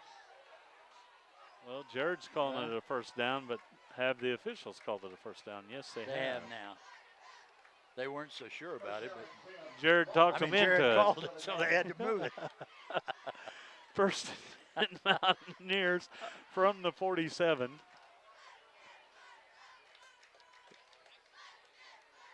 Here comes Mount Vernon to line of scrimmage. 3 receivers to the near side, 2 to the right. Zach Jones out of the shotgun, takes the snap.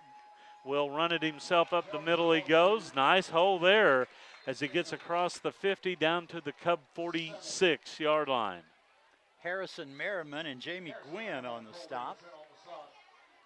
7-yard gain on the play. What the Mountaineers are doing on these plays is faking the jet sweep to a receiver and then kind of a lead option play from the quarterback. We did not see that in the first half, so a new wrinkle thrown in by Coach Tom Cox. Right, something the Cubs will have to adjust to. 5 receivers in the formation. Jones brings motion left to right, takes the snap, back to pass, throws deep left side, and overshoots his intended receiver. It falls incomplete and brings up 3rd down and 3. Number 7, Arnold Cavazos, was in good defensive position. Jones threw the ball quickly. He's been under pressure all night, and Cavazos had good defensive position. The ball was overthrown, bringing up 3rd and about 3, a long 3 for the Mountaineers. The clock stopped with 10:15 left here in the 3rd quarter. Monett on top 14-7. 3rd down and 3. Jones standing at his own 49-yard line. Takes the snap. He'll give on the jet sweep Bowman, and Bowman will have the first down. He needed 3, picks up about 5 on the carry. Junior Villa on the stop, but 5-yard gain, as you point out, was enough for 1st and 10 for the Mountaineers. It'll be 1st and 10 from the Cubs' 42-yard line. A big series here for the Mountaineers and the Cubs.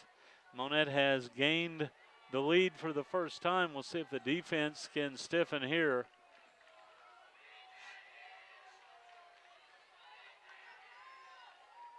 Zach Jones will continue to work out of the shotgun. Back to pass, looking right, throwing deep right side, and it is incomplete. Beautiful pass defense. There is a flag out. It better not be on the Cubs. I tell you, that is perfect defensive position. It was. The defender ran up the offensive receiver ran up the defender's back, but that was just good pass defense. There was no reason for flag against anybody. Yeah, the ball was overthrown, and actually the defensive back had the best position to get to it, and it is offensive pass interference. They're calling it against Mount Vernon, but I don't think there should have been a penalty called at all. The two just, they ran together. The offensive player ran up the defender's back somewhat, but the ball was overthrown. Neither one could get to it, and I don't think there should have been a penalty on anybody. But they did step off a 15-yarder against the Mountaineers. Yeah, the call is offensive pass interference. And again, the side judge didn't throw the flag. It was the back judge that did, much like earlier in the game. Well, it's 1st and 25 here Jones takes the snap. He'll give on the jet sweep to Bowman. Bowman makes a couple of guys miss, but can't make the third man miss. A gain of about 5 on the play. Tackle on the play by Harrison Merriman. Wesley Merriman on the stop. Gain of 4 for Bowman. Now has 22 yards on the night. Second down and 21 from the 47-yard line. 3 receivers to the near sideline, 2 to the far. Jones brings motion in front of him, back to pass. He'll throw right side, pass completed for a short gain near midfield. That time a good sure tackle by, I believe that's Junior Cavazos on the tackle for the Cubs. Gain of 3 on the play to midfield. Brings up third down and 18 for the Mountaineers as the clock rolls. Inside 9 minutes left here in the third quarter.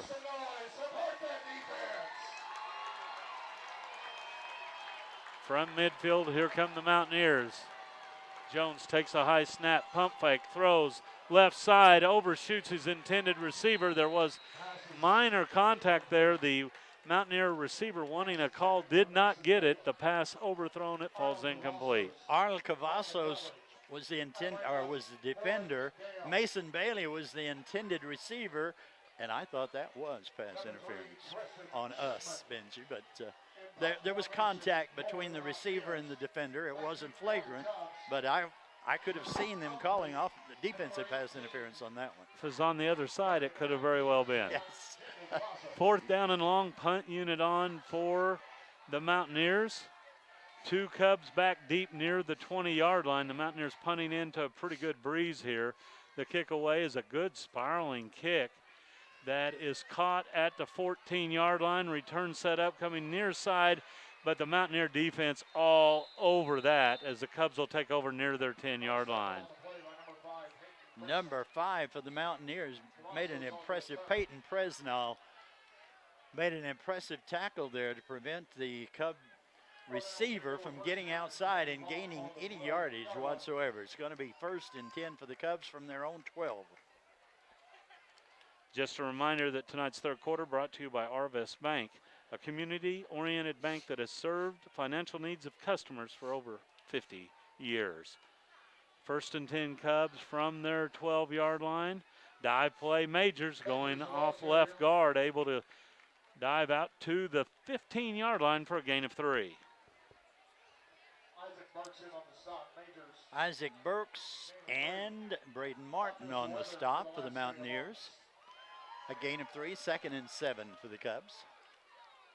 Ball resting at their own 15-yard line, and if you're Coach Ewell and his staff, nothing more you'd like to see here in a long, time-consuming drive here in the third quarter. Brink will work under center. He takes the snap. Again, a dive play right off left guard. Majors again is able to get out near the 20-yard line for a gain of 4.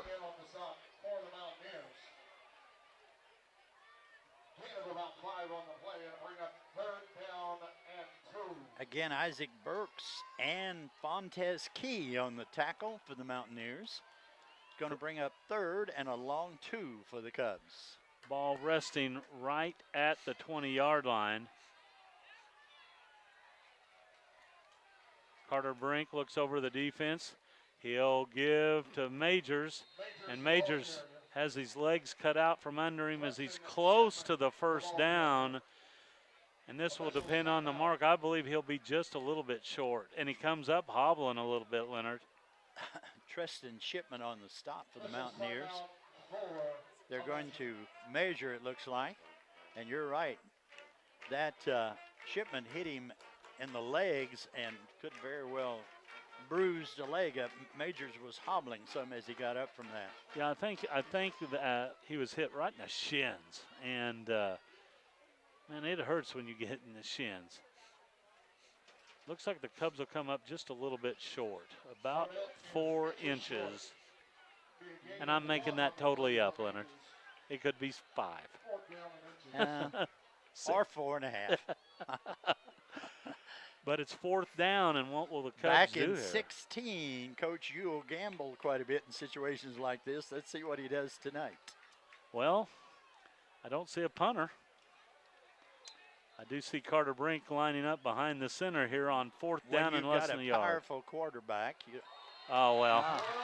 Or you work on a long count, you draw the defense off side, and it is going to give the Cubs a 1st down.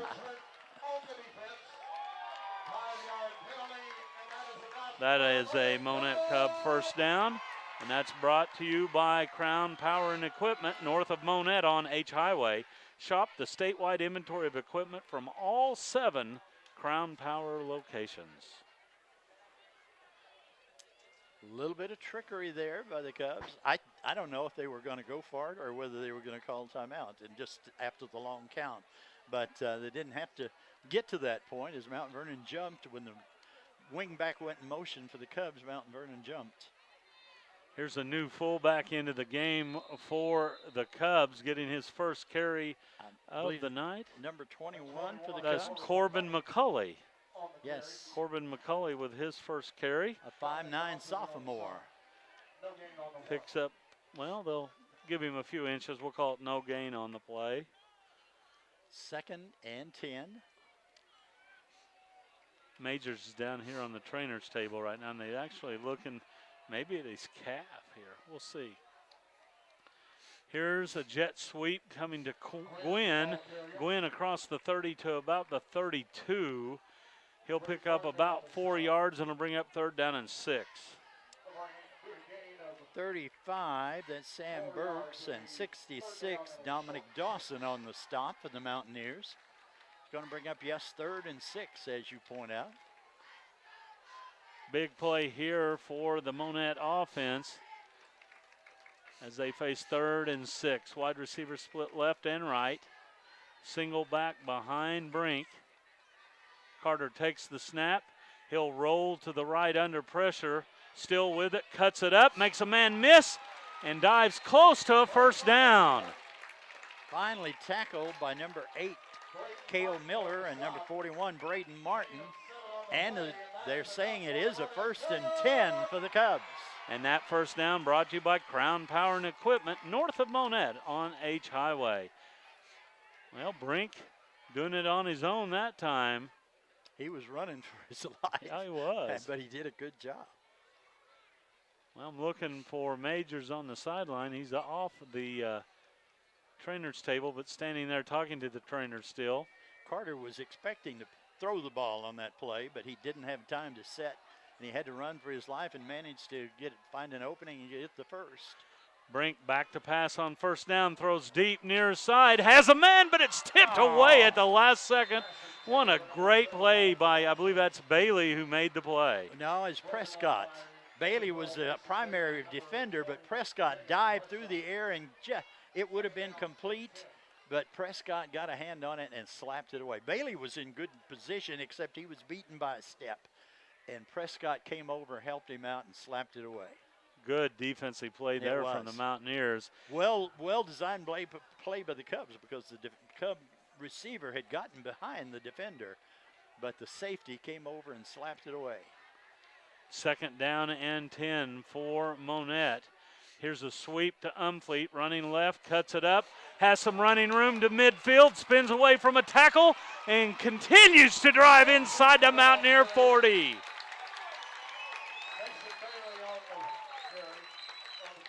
Finally brought down by number 12, Mason Bailey, but what a run by Umfleet. Oh, there's a flag on the far side. Golly. That's the 2nd nice run by Umfleet that's been wiped out by a holding penalty. And the holding penalty completely away from the play. Yeah, it had nothing to do with the play. 10 yards from the spot of the foul. 5-6 yards downfield, so the net result will be a loss of 4, but a 10-yard penalty marked off against the Cubs. 2nd and 14 from the 35-yard line for the Cubs. Well, that was an electric play there from Umfleet, but it was wiped out on the penalty. As you said, Ethan's lost a couple of good carries tonight because of penalties. Second down, 14 for the Cubs. They need to get to their own 49-yard line. Brink will take the snap, looking to run left side. Hit as he finds no room, and he'll go down after a loss of a yard. 41, Braden Martin got to Carter Brink, had no place to go. He wanted to go to his right. It was closed off. He tried to go to his left, and it was closed off. And then Martin hit him as he stopped to try to decide what to do. Good defensive play by the Mountaineers. Brings up 3rd and 15 for the Cubs. And now Ethan Umfleet hobbling on the near sideline. Yeah. That's not a good sign. 3rd down and 15 for the Cubs. Brink now works on a long count, and Coach Ewell wants a timeout. And there will be a timeout on the field. 3:40 left, third quarter action. Monett on top, 14-7. Back after this timeout.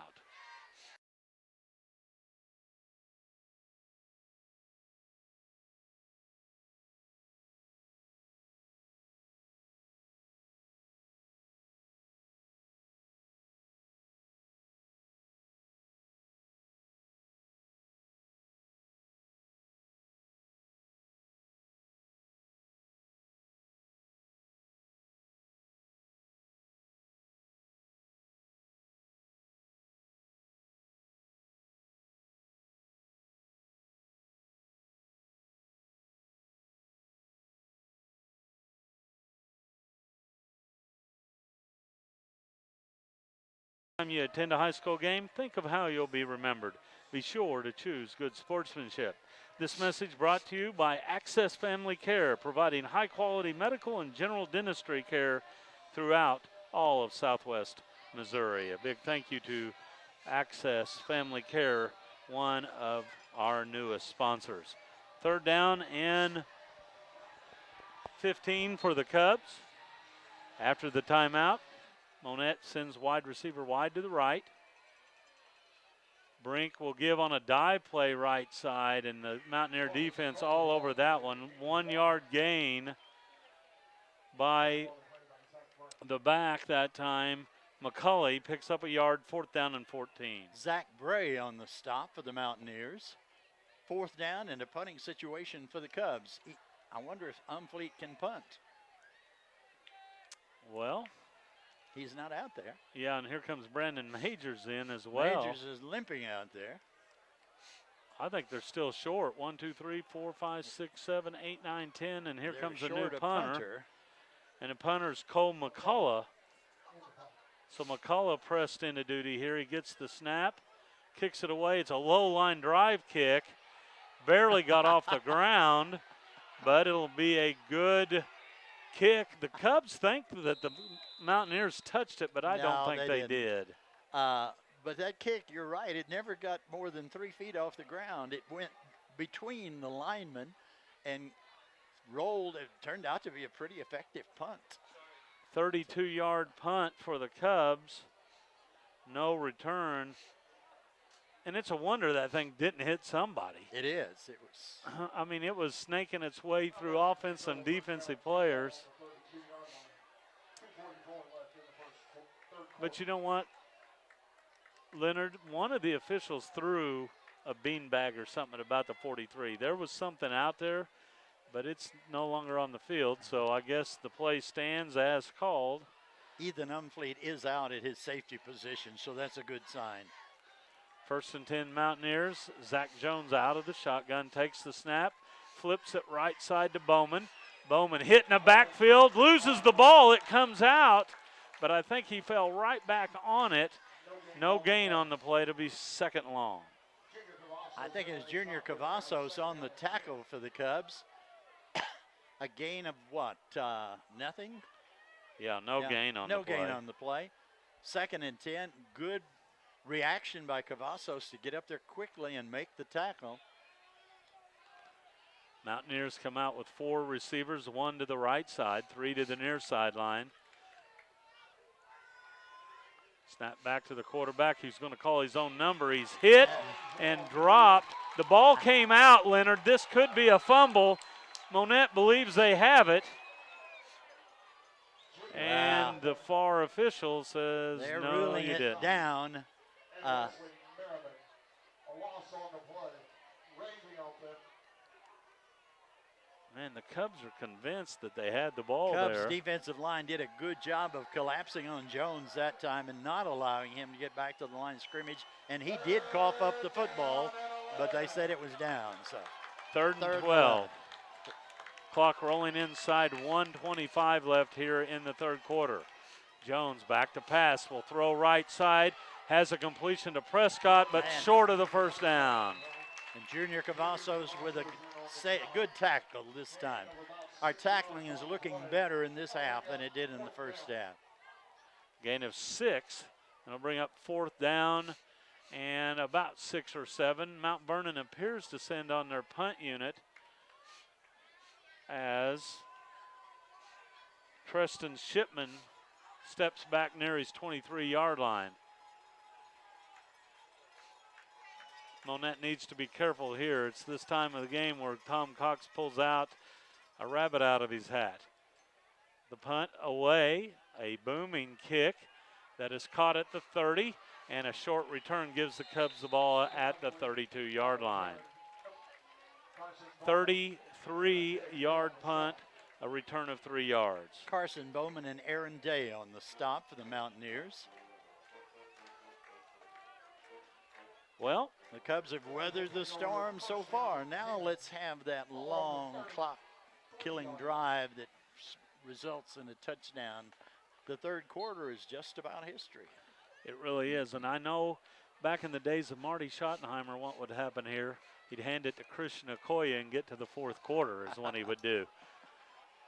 Brink under center, takes and gives to his fullback up the middle. That's Brandon Majors back into the game.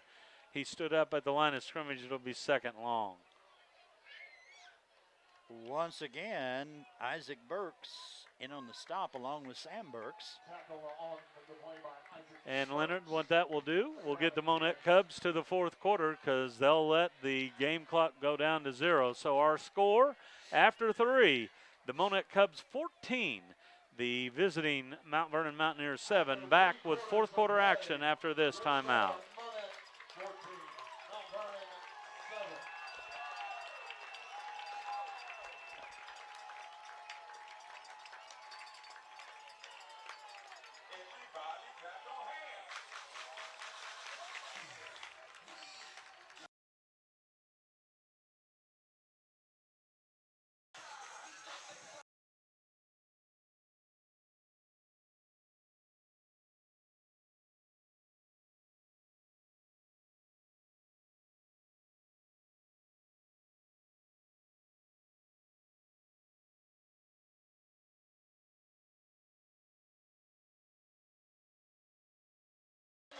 Leonard, kind of a unique anomaly here in this game. We've had 3 touchdowns. 2 of those touchdowns have come on the first play from scrimmage in a quarter. That's right. That is unusual, isn't it? And 1, a defensive score. So the Cubs down early, 7-0 on the first play of the second quarter. They came back, tied it before halftime, and then took the lead on the first play from scrimmage in quarter number 3. Second down and 10 for the Cubs. Brink under center. He's going to run the option. Makes one guy miss, but the second guy gets to him. The ball came out, but they're going to say he's down as he's knocked down at the 31 for a loss of 2. He was down, and in that action, I forgot to get the number of the tackler that tripped him up. If he had gotten another step, he might have gained some yardage around the left side. There was a lot going on there. The was. Ball came out, a helmet came off. Brink was doing a somersault. Third down and 12 for the Cubs here as they bring in a wide receiver, Trevin Price, a newcomer to the Cubs unit. Brink pitches back to Gwynn, running right side. Gwynn hit and knocked down in the backfield. A loss of 3 on the play. A great tackle by number 3, Treston Shipman.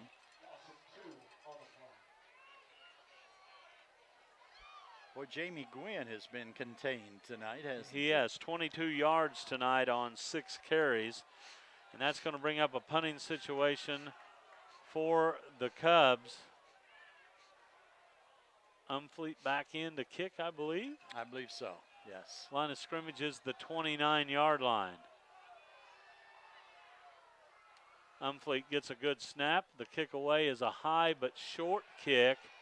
That's going to hit near midfield and takes a bounce straight up. Touched by the Get Cubs. the ball, guys. Yeah, they need to go down it. Yes. It'll be marked near the 50-yard line. A punt of only about 21 yards with no return.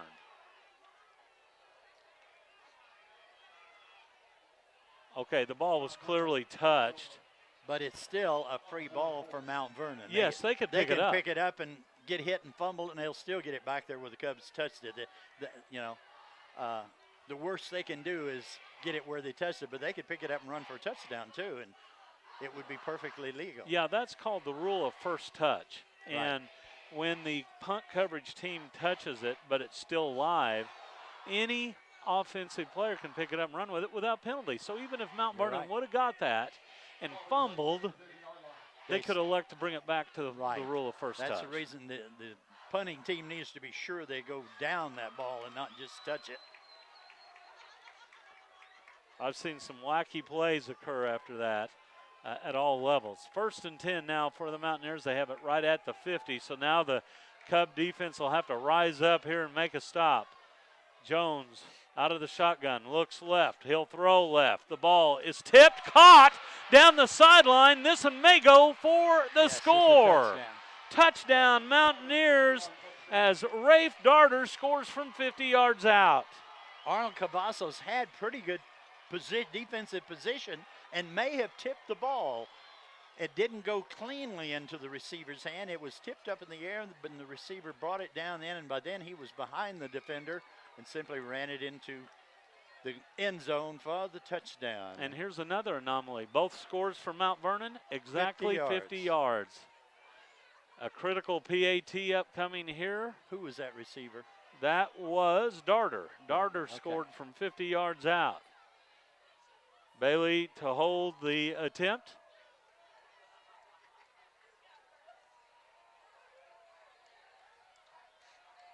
Snap back, ball down. The kick is low, but I believe it's high enough, and it is good. It barely crossed the crossbar, but nevertheless, it ties the score at 14. 10:35 left in this one. How's it going to end? Well, stay tuned. We'll be back after this quick break.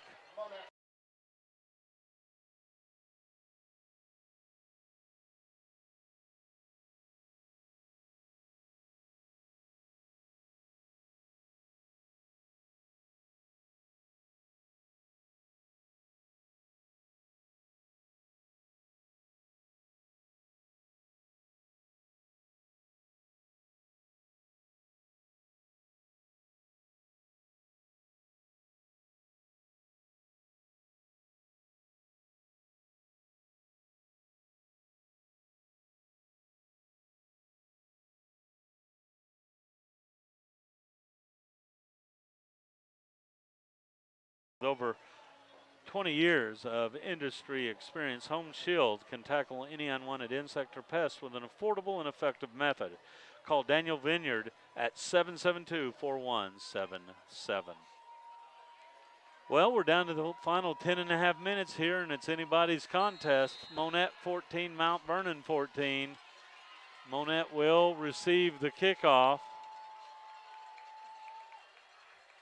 Ball in the air. It's a line drive kick that angles to the near sideline and will go out of bounds as physics does its job that time. It goes out of bounds at the 10, so that will set up the Cubs in great field position as they'll get it at 35. Oh, it's always easy to say this is the crucial game. I was going to say before Mount Vernon's last drive that was crucial, and now it's crucial for the Cubs to answer that. Well, I think it's safe to say that the next score is a big score. Right. And Cubs have it at the 35. We'll see if Majors is back in. He is, but he is definitely favoring his lower leg. Somewhere in there he was hit in the shins earlier, and it seems to be bothering him. Here's Brink giving to Majors, and Majors running hard. What a tough kid as he's able to plow out to the 40 for a gain of 5. Cale Miller on the first contact for the Mountaineers. And yes, I am impressed with Majors running. He's doing an excellent job tonight so far. And I tell you what, the turning point here in the second half is when he went out with that injury, because the Cubs offense has been just a little bit more stagnant. You're right. Wide receiver split wide to the right. Brink looks over the 3-man front of Mount Vernon. Here's a dive play to Majors, and Majors close to the first down. Needed 5, got about 4.5, and it'll be 3rd and short. Braden Martin on the stop. It's going to bring up 3rd and about a half yard for the Cubs. Majors up to 77 yards, and on a short play like this, you might see Brink give Majors a play off and try to get the first down himself. Mount Vernon now with 4 defensive linemen. Brink takes the snap. He'll give to Majors. Majors hit at the line of scrimmage, and this is all going to depend on the spot, but I believe he's going to have the first down. Looks like they're going to spot it for the first. But Mountaineers did a great job of standing him up and stopping his forward progress and then driving him back. But if they spot it where they're marking it, it's going to be a first for the Cubs. It's got to be a first down. The original line of scrimmage was the 35 because the ball went. That's a first down. Right. You don't need to measure. You're right. I mean, how can you do that? It was at the 35. Now it's sticking beyond the 45. That's that. Sometimes common sense is not common. My favorite marks, though, we had a game, Leonard, you and I did, where there were back-to-back penalties, one on offense, one on defense. One was an offside, one was a legal procedure, and it was first down and 9. They marked off 5, marked back 4. I think it was at Aurora.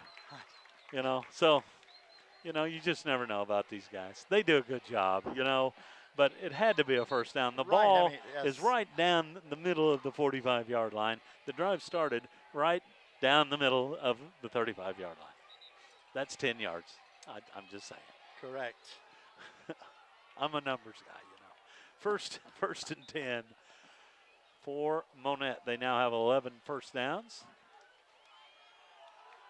on the night. Here's a jet sweep, Fleet to the 45, 50, and crashes down to about the Mountaineer 47, and that'll be a gain of 8 yards for Ethan Umfleet.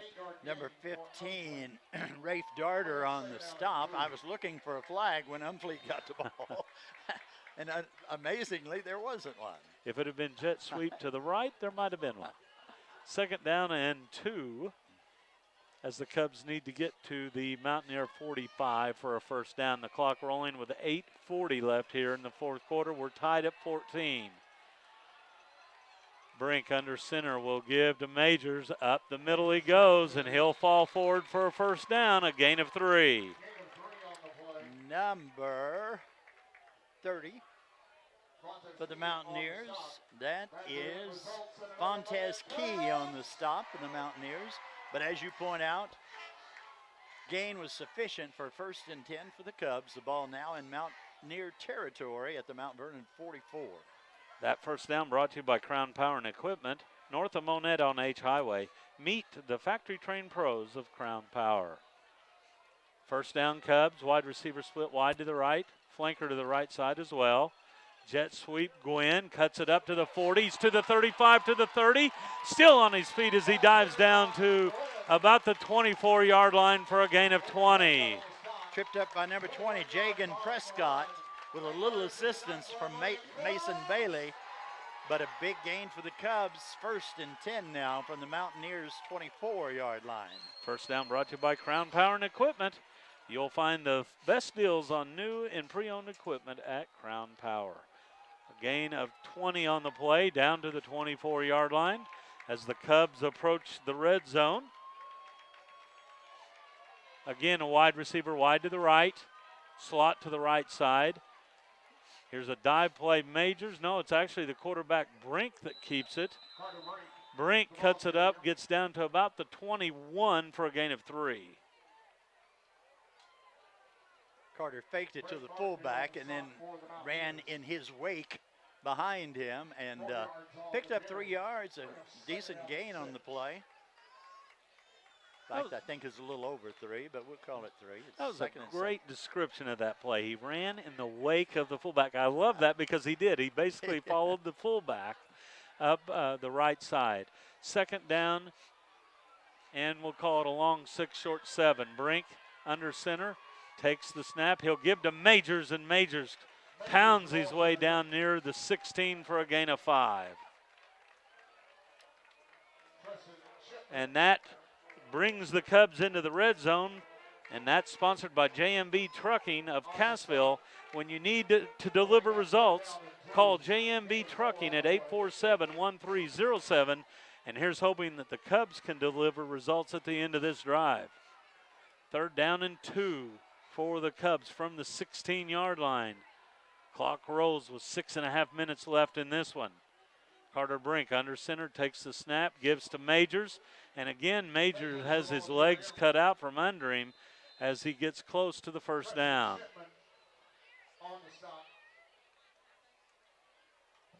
I couldn't see who made that tackle, but I'll take the PA announcer's lead and say it was Preston Shipman for the Mountaineers.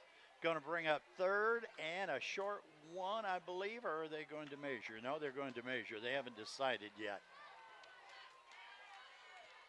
Clock stopped with 6:20 left here as they bring the chains on from the far sideline.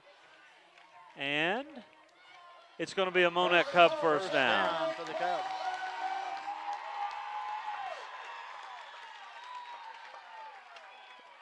Ball at the 14-yard line as the Cubs have picked up their 14th first down of the game. The Cubs offense has been relentless in this drive, plugging away 3 yards, 5 yards, and getting first downs, and that's just what we want. And now if we can stick it in the end zone. From the 14-yard line, Brink takes the snap. He gives on a jet sweep running near side. Umfleet dives inside the 10 down to about the 7 or 8 yard line, but guess what? A flag on the play. They'll call hurdling and penalize him, I bet you. Nope, I think it's a hold on the wide receiver. 23 for the Mountaineers made the stop. That's Aaron Day. Well, we should have known Umfleet was carrying the ball. That's means right. Holding. It's going to be holding. And that's a critical call there. That'll move the Cubs back 10 yards from the spot, and it's going to bring up first down and 21.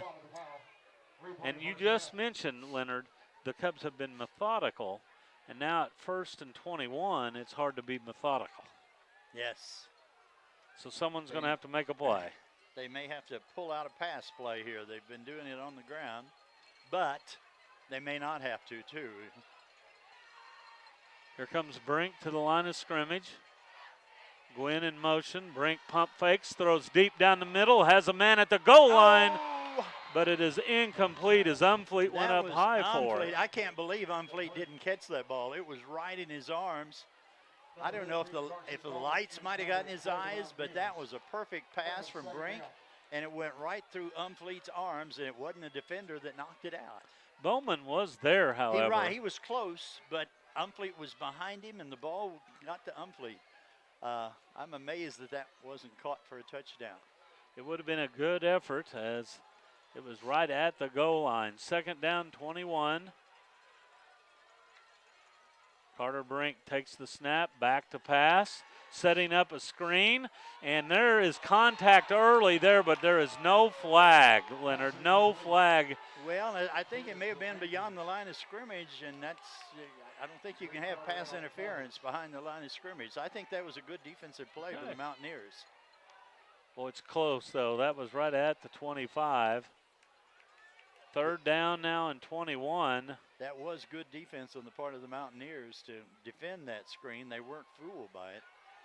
And you're right, the defender was there draped over the intended receiver, but I believe it was behind the line of scrimmage. Third down and long. Brink takes the snap, drops straight back, throws near side. This one is going to be incomplete. wide receiver lost his footing at the 5, Cravazos, and now it's 4th down and long. And will the Cubs go for a long field goal here?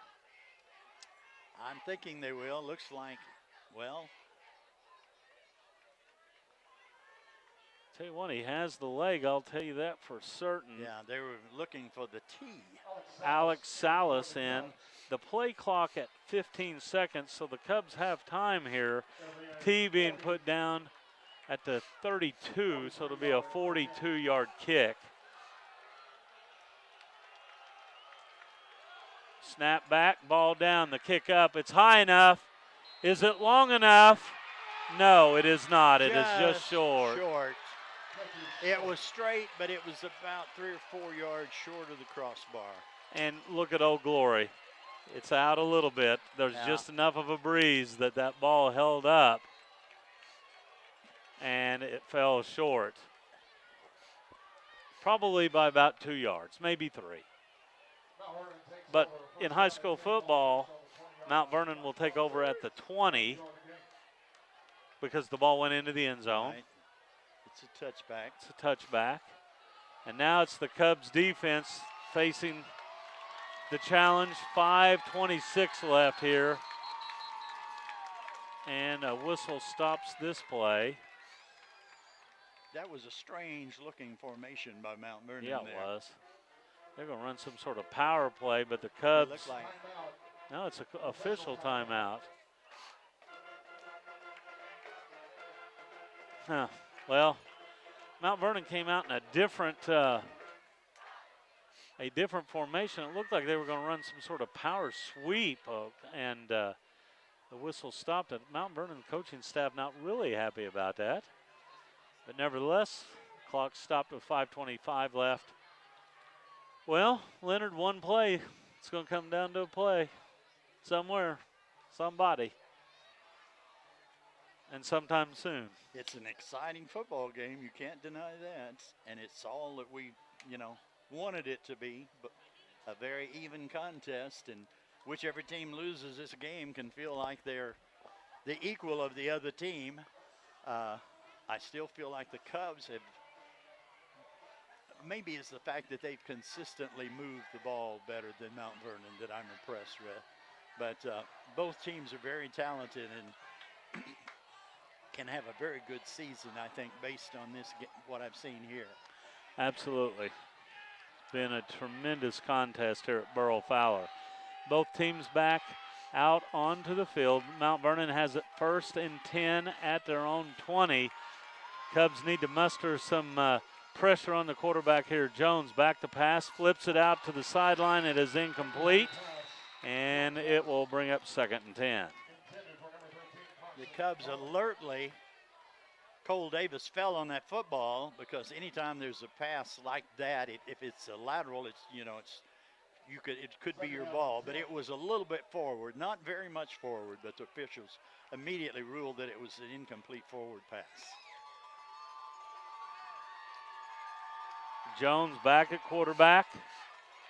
Under pressure, retreats, throws, and this one is going to the track.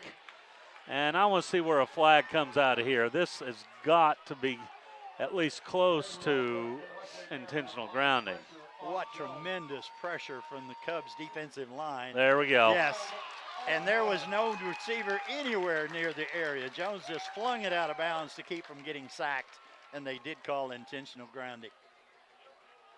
That ball went out of bounds at about the 18-yard line. That is grounding. And that's going to be a penalty plus a loss of down, I believe.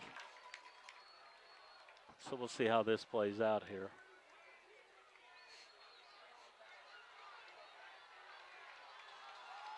It'll be a loss of 5 yards plus loss of down for the intentional grounding. Yeah, It's going loss to bring of 5. up 3rd and about 15 for the Mountaineers.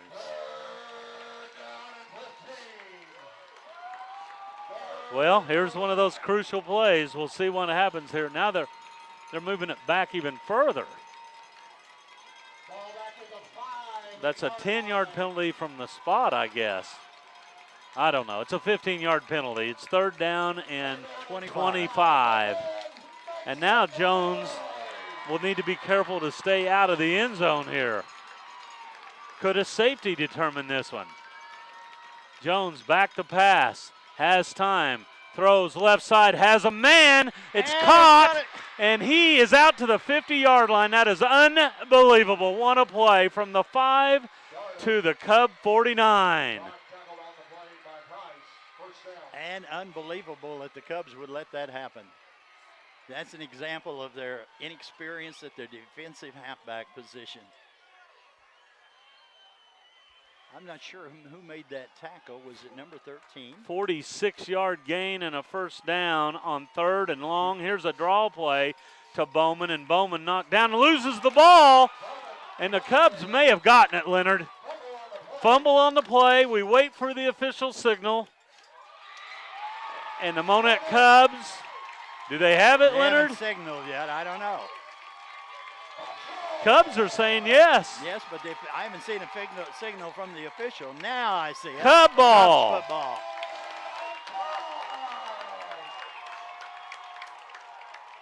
.454 left in this fourth quarter.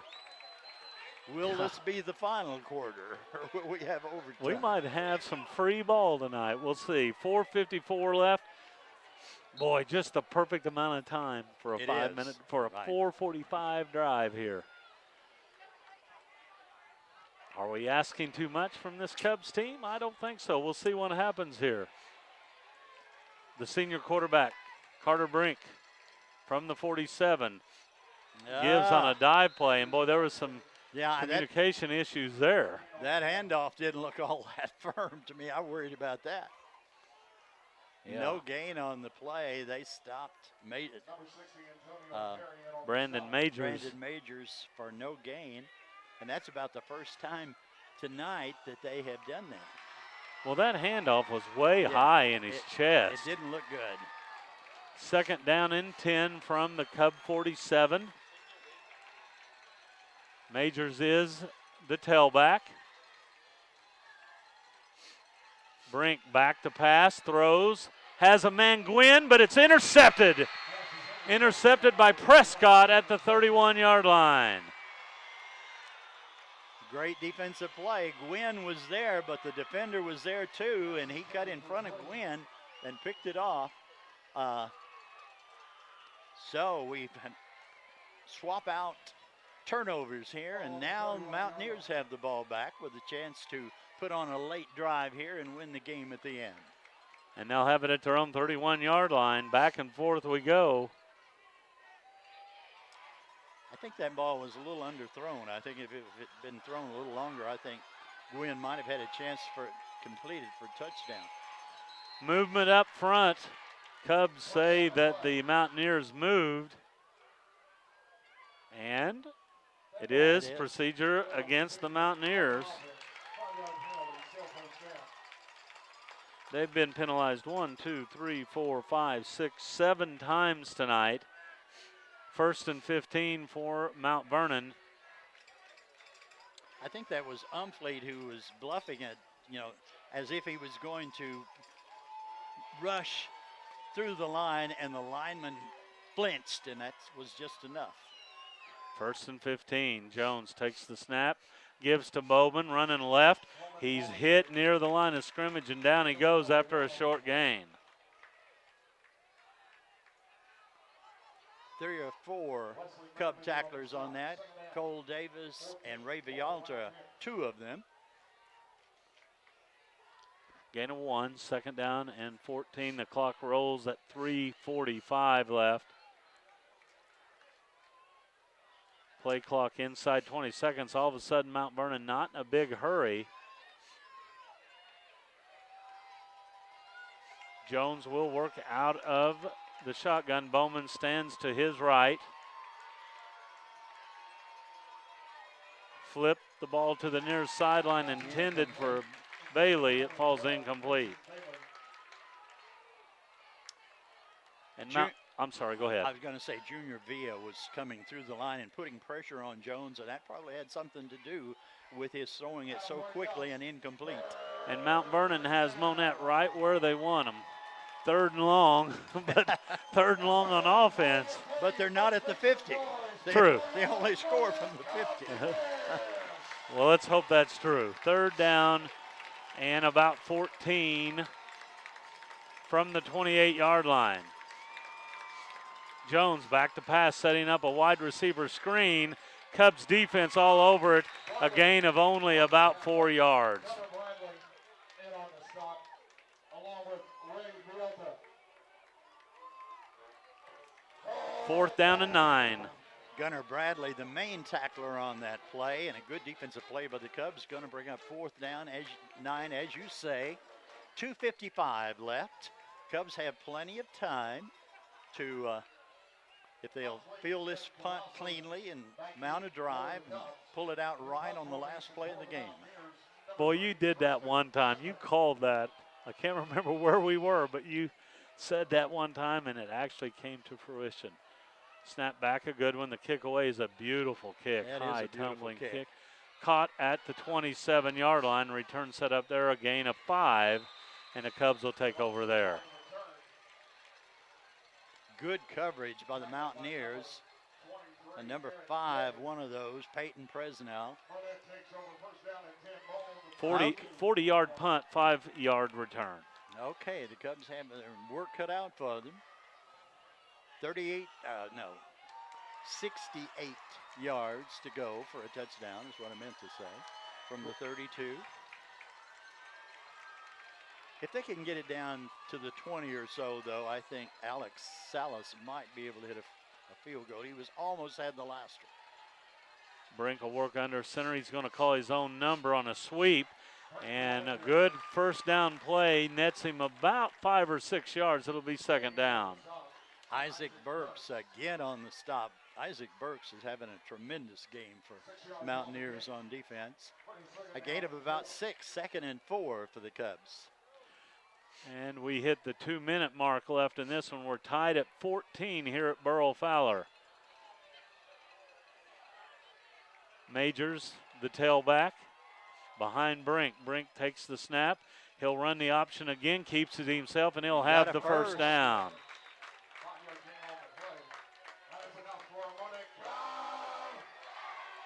Now the Cubs need to think about getting in a little bit of a hurry. 1:45 left.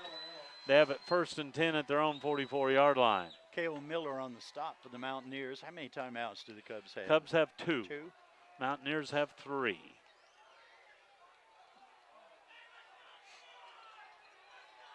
Again, the Cubs come out in a bunch look.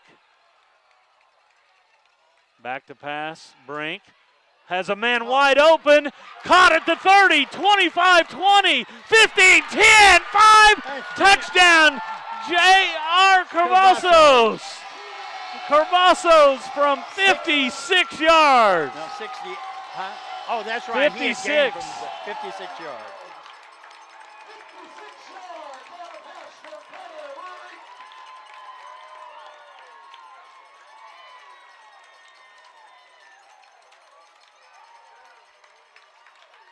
Cavazos wide open, then broke a tackle at about the 25 and raced into the end zone for the touchdown with 1:23 left in this one, and now an important PAT from Salas. Snap back, ball down, the kick up. It's high enough, it's long enough, and it is good.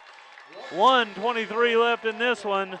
The Cubs lead it 21-14. That touchdown brought to you by the law offices of Randall, Mastery, and Randall.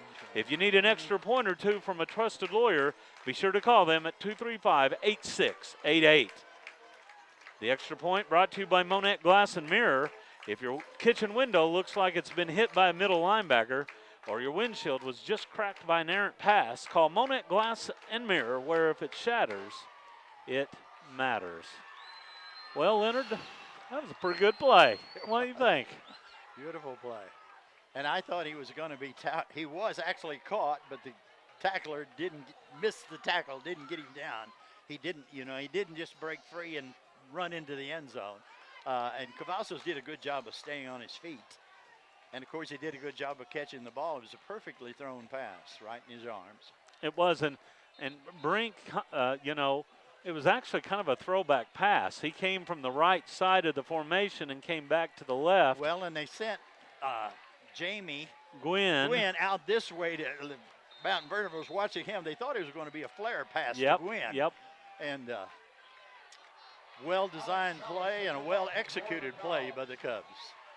So now the Cubs need to have some good coverage here. Salas kicks it away. It's a squib kick, fielded and down right at the 31, 32-yard line. So ironically, Mount Vernon needs to cover about 68 or 69 yards if they want to tie this one. Yes.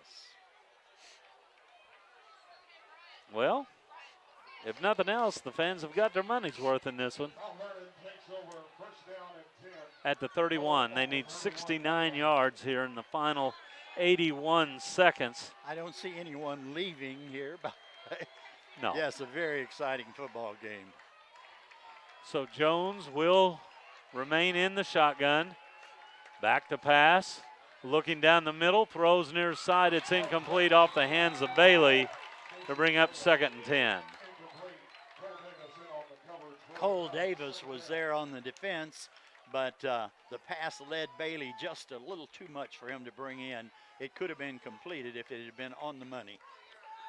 I'm counting D-backs in the game for the Cubs. 1, 2, 3, 4, 5, 6. Looks like 6 D-backs. 3 down linemen, 2 linebackers, and 6 defensive backs. Jones straight back, looks left, throws left. It is broken up and it's incomplete. The Mountaineers want a flag. They won't get one. Good defense there by Trayvon Price. First time we got to say his name tonight. Trayvon, new to the squad this year. Let's see. 6'2", 185. Looks a lot taller than that out on the field. He does, doesn't he? 3rd down and 10, so the Cubs need to come up with 2 defensive plays here to try to close this one out.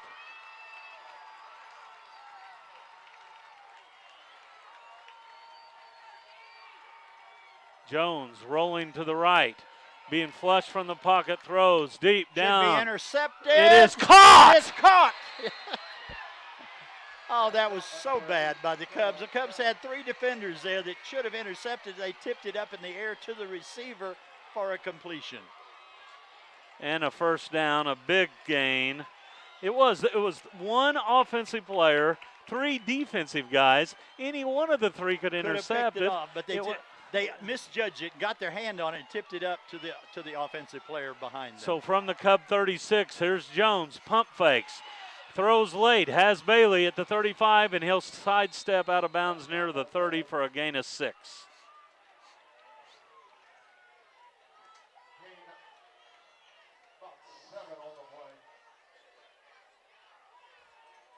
Called a gain of 6.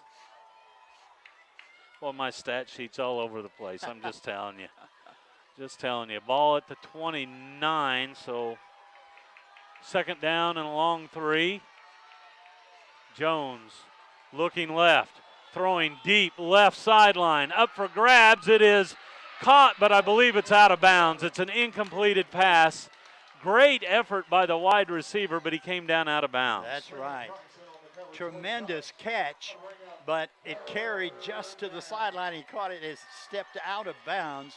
Number 7, Arnold Cavazos was there on the defense, but the receiver was taller than he, and he just went up over him and caught the ball, but it was out of bounds. Tell you what, Darter is going to have a big year this year for the Mountaineers. He is a good receiver. 3rd down and a long 3 from the 29-yard line. Jones looking left, throwing left. Has Prescott for the first down, and he's knocked down at the 22-yard line. Good tackle there by Carter Brink. It is a 1st and 10 for the Mountaineers. Stops the clock till they move the chains. 37 and a half seconds left in the 4th quarter. And now it's rolling, and I'm not sure why Mount Vernon doesn't want a timeout here. Back to pass is Jones, but wait, whistles blow. Cubs The Cubs called a call timeout because they were about to have too many men on the field. So the Cubs called the timeout to avoid a penalty. Wow, what a ball game here. Just a reminder that the score of any contest is generally forgotten over time, but the actions of players, coaches, and fans may leave lasting impressions. The next time you attend a game, think of how you'll be remembered. Be sure to choose good sportsmanship. This message brought to you by Access Family Care, providing high-quality medical and general dentistry care throughout all of Southwest Missouri. Oh, Leonard, 30.8 seconds. Mount Vernon has 3 timeouts, so they've got time. They don't have to go to the sideline or anything like that. Benji, I'm old. My heart may not be able to take this. Should I be looking for a trainer up here? What an exciting football game. And there's no quit in Mount Vernon, that's for sure. You know, this squad has shown that over the last few years, so they're not done until the game gets to 0-0. Here come the Mountaineers, 2 receivers wide left, 3 to the near sideline. Jones in an empty backfield. He takes the snap. He'll drop right, throws right, into coverage. The ball is incomplete as it goes out of bounds. So it'll bring up 2nd and 10.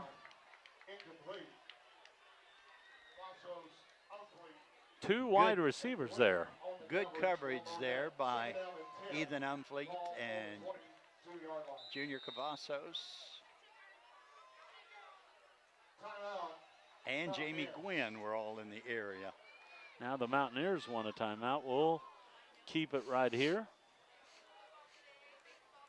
That gives me an opportunity to thank some of tonight's sponsors. This game brought to you in part by Quick Draw Gun, Home Shield Pest Control, Crown Double K Realty, Cox Health Monett, Arvest Bank, Crown Power and Equipment, J&B Trucking Company of Cassville, the law offices of Randall Mastery and Randall, and Monett Glass and Mirror. And a big thank you to Access Family Care for bringing us the sportsmanship creed here tonight.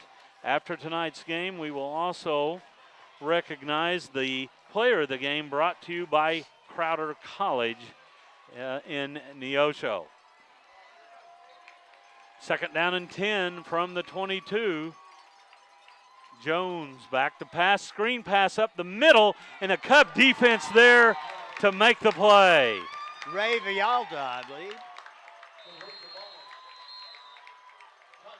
Another timeout on the field as the tailback Bowman made the catch for a gain of only 2, and it's 3rd and 8.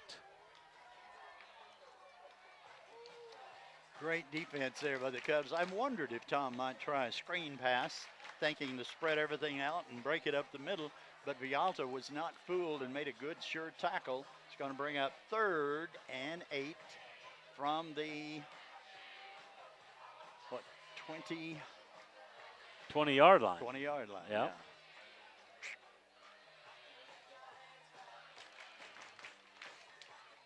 Yeah. 14 and a half seconds. A neat interaction down there between Coach Ewell and his son, by the way. I don't know if you saw it or not. I didn't. But he needed to towel something fierce, and the boy just wasn't getting a towel to him quick enough. But I think all is well. Third down and 8.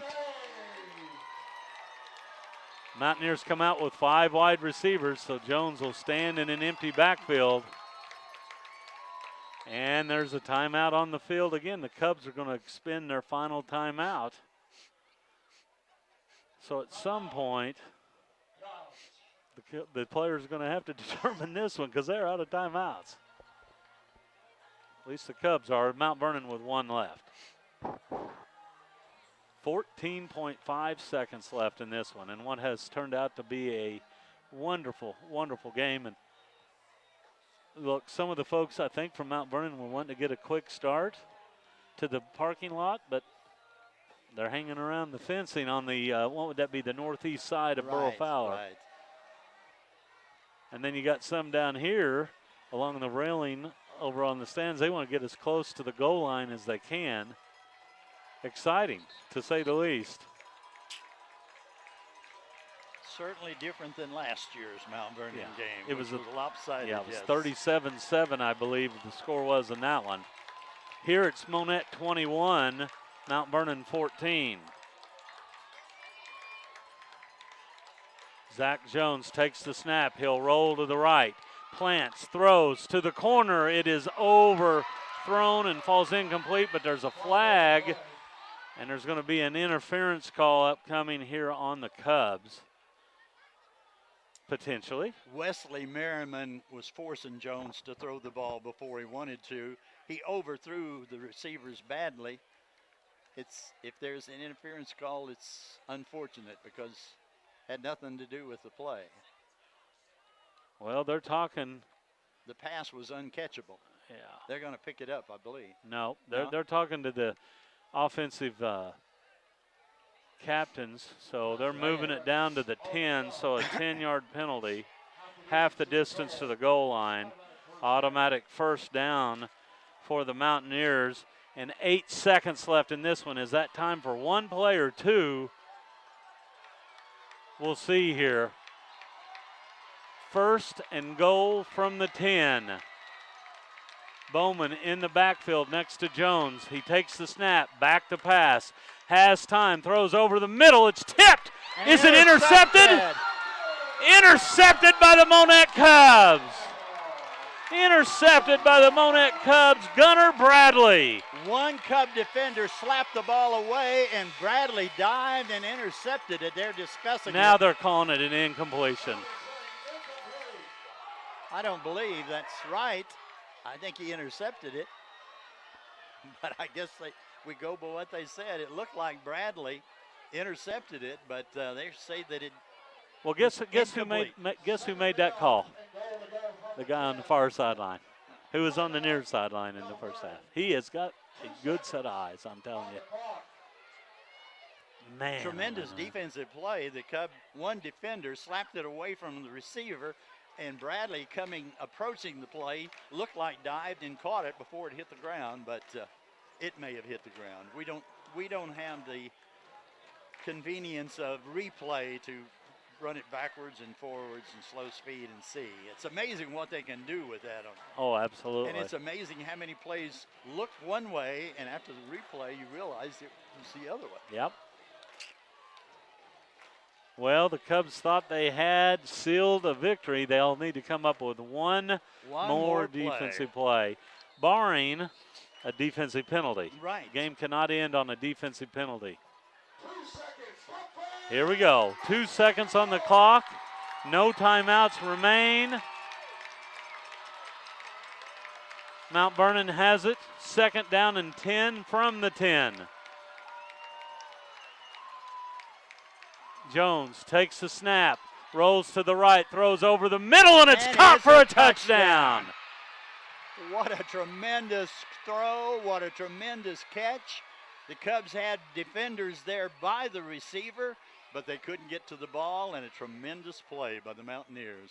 I'm trying to see the number of the receiver as he's going off. Touchdown on the play. I think it's Race Darter. Yeah, I thought it was Darter, but it wasn't positive. Boy, he's had a game now, let me tell you. A couple touchdowns. And we are an extra point away. Oh, Mount Vernon's going to go for two. They're going for two, going for the win, Leonard. I'm not surprised. Well, their kicker's been shaky on their PATs. So Tom Cox is rolling the dice here, going for the touchdown, or the 2-point conversion, I should say. Zach Jones out of the shotgun. Takes the snap. Throws back across, and it's good. It's good. 2-point conversion is good.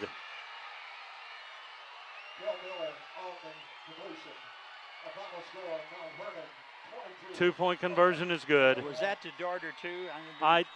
I'm not sure. My vision was blocked on the score. The 2-point conversion, good.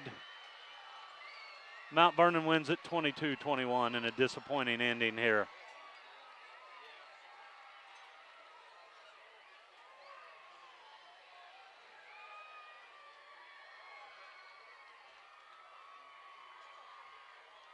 Final score here at Burrow Fowler, Mount Vernon 22, Monett 21. We'll be back with the postgame after this timeout.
Cubs lose a tough one tonight. Mountaineers 22-21. The Mountaineers score a touchdown on the game's final play, and then with no time on the clock and untimed down, 2-point conversion gives them a 22-21 victory as they steal one here at Monett, a game that was back and forth throughout. And with a recap of tonight's scoring, here's my broadcast partner, Leonard Bauer. Well, Benji, first of all, I want to say this was a tremendous high school football game. Both teams have a lot to be proud of. And Mount Vernon, the comeback they made in spite of adversity in the last minute and a half of the game was just something to behold. Game started out slowly with no scoring in the first quarter. At the end of the first quarter, the score was 0-0. Finally, on the first play of the second quarter with 11:50 left, Jagan Prescott received a 50-yard pass from Mason Bailey for a touchdown, and Carter Bartlesmeyer kicked the conversion, and that put the Mountaineers up 7-0. With 1:57 left in the second quarter, Monett finally got on the board. Carter Brink scored on after a 99-yard, or to cap off a 99-yard drive. Carter Brink scored on a 1-yard run, and Alex Salas kicked the conversion, and that made the score 7-7, and that's the way the first half ended. In the second half, in the third quarter, on the very first play of the third quarter, Ethan Umfleet intercepted a pass from quarterback Jones of Mount Vernon and returned it 43 yards for a touchdown. And Alex Salas kicked the conversion, so Monett led 14-7. And that's the way the third quarter ended, with Monett up 14-7. Shortly into the fourth quarter, with 10:35 left, Rafe Darter received a 50-yard touchdown pass from quarterback Zach Jones, and Carter Bartlesmeyer again kicked the conversion, and that made the score Monett 14, Mount Vernon 14. With 1:23 left in the fourth quarter, Junior Cavazos received a 56-yard touchdown pass from Carter Brink, and Alex Salas kicked the conversion, putting the Cubs up 21-14, and what looked like it should have been the game-winning score. But the Cubs kicked off to Mount Vernon with 1:23 left, and Mount Vernon, with the benefit of some penalties and with the benefit of some really fine pass plays, got down to, they had 2 seconds left on the clock. They had the ball at the Monett 10-yard line. And on the very final play of regulation, Rafe Darter, over the middle, received a 10-yard touchdown pass from quarterback Zach Jones. And instead of going for the 1-point conversion and tying the score, sending the game into overtime, Coach Tom Cox decided to gamble and go for 2. And on that 2-point conversion, Cale Miller in the left-hand corner of the end zone received a pass from Zach Jones. And so that play, with time had already expired, the Cubs had no chance to even receive a kickoff. And so on the very final play of the game, Mount Vernon scores the touchdown, then scores the 2-point conversion, and the final score is Mount Vernon 22, Monett 21. What a ball game here from Burl Fowler, and really both teams still out on the field and milling around their fans. And you know what, Mount Vernon not really hooping and hollering. You know what, I think they have a great deal of respect for the Cubs tonight, and I think that goes both ways. I think this was a really good game with a number of mistakes along the way, but a really good game between two good teams. Mistakes on both teams and great plays by both teams. It was just a great high school football game. And, you know, it's early in the season, so you expect some mistakes. But neither team has anything to be ashamed of. And these two teams could very well hook up again in week 10 or 11 or 12. You never know, 12, you never know. But this is a big win for the Mountaineers as they get a road victory against the Cubs. And now Monett looks forward to their first road contest of the season as they will travel to Marshfield, and that's not going to be easy either. Now, Marshfield has a lot of players from a team last year that had quite a bit of success. If you remember last year, Monett led Marshfield at halftime. Looked like they had the game well in hand, and I think Marshfield scored 3 times the second half, and the Cubs didn't score. Yep. So Marshfield will enter the game with confidence, knowing that they beat the Cubs last year. But after this game tonight, even though they lost the game, the Cubs, they have to remember Mount Vernon has gone to the semifinals the last 2 years. They're ranked number 3 in the state. They're definitely a quality football team. And the Cubs showed that they are just as good. So I think it should be it's always disappointing when you lose, but you have to be realistic. And I personally feel good about this Cub football team from what I've seen. There's a world of potential there. Absolutely. And there's a lot of building blocks that can be used after this week, and a lot of things that can be taught and coached up. Yes, it's hard to lose a game, any game. Losing on the last play makes it even doubly tough. But, when I coached, there was always a 12 o'clock rule, win or lose. You have to let it go at midnight and turn the page and get ready for the next one. Look forward for the next game, right? Yeah, you got to do that. So we're going to slip away here from some of our sponsors. We'll be back with more of the post game here from Burl Fowler after this timeout.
Coach, obviously a tough defeat tonight. Your kids played very, very well.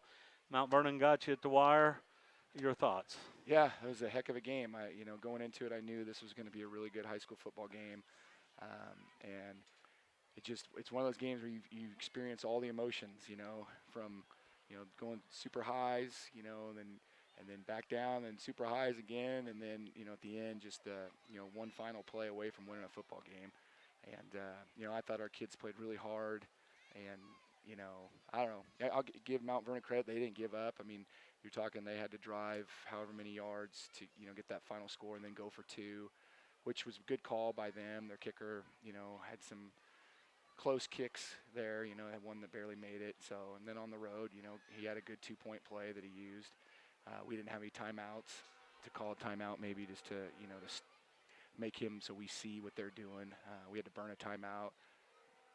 We have some new faces out there, and we didn't get lined up right, so we used one. But no excuses. I thought our kids played really well, and so did their kids, and it was really a fun high school football game. We just were on the wrong side of it. It was a game of a lot of big plays. They scored twice from midfield.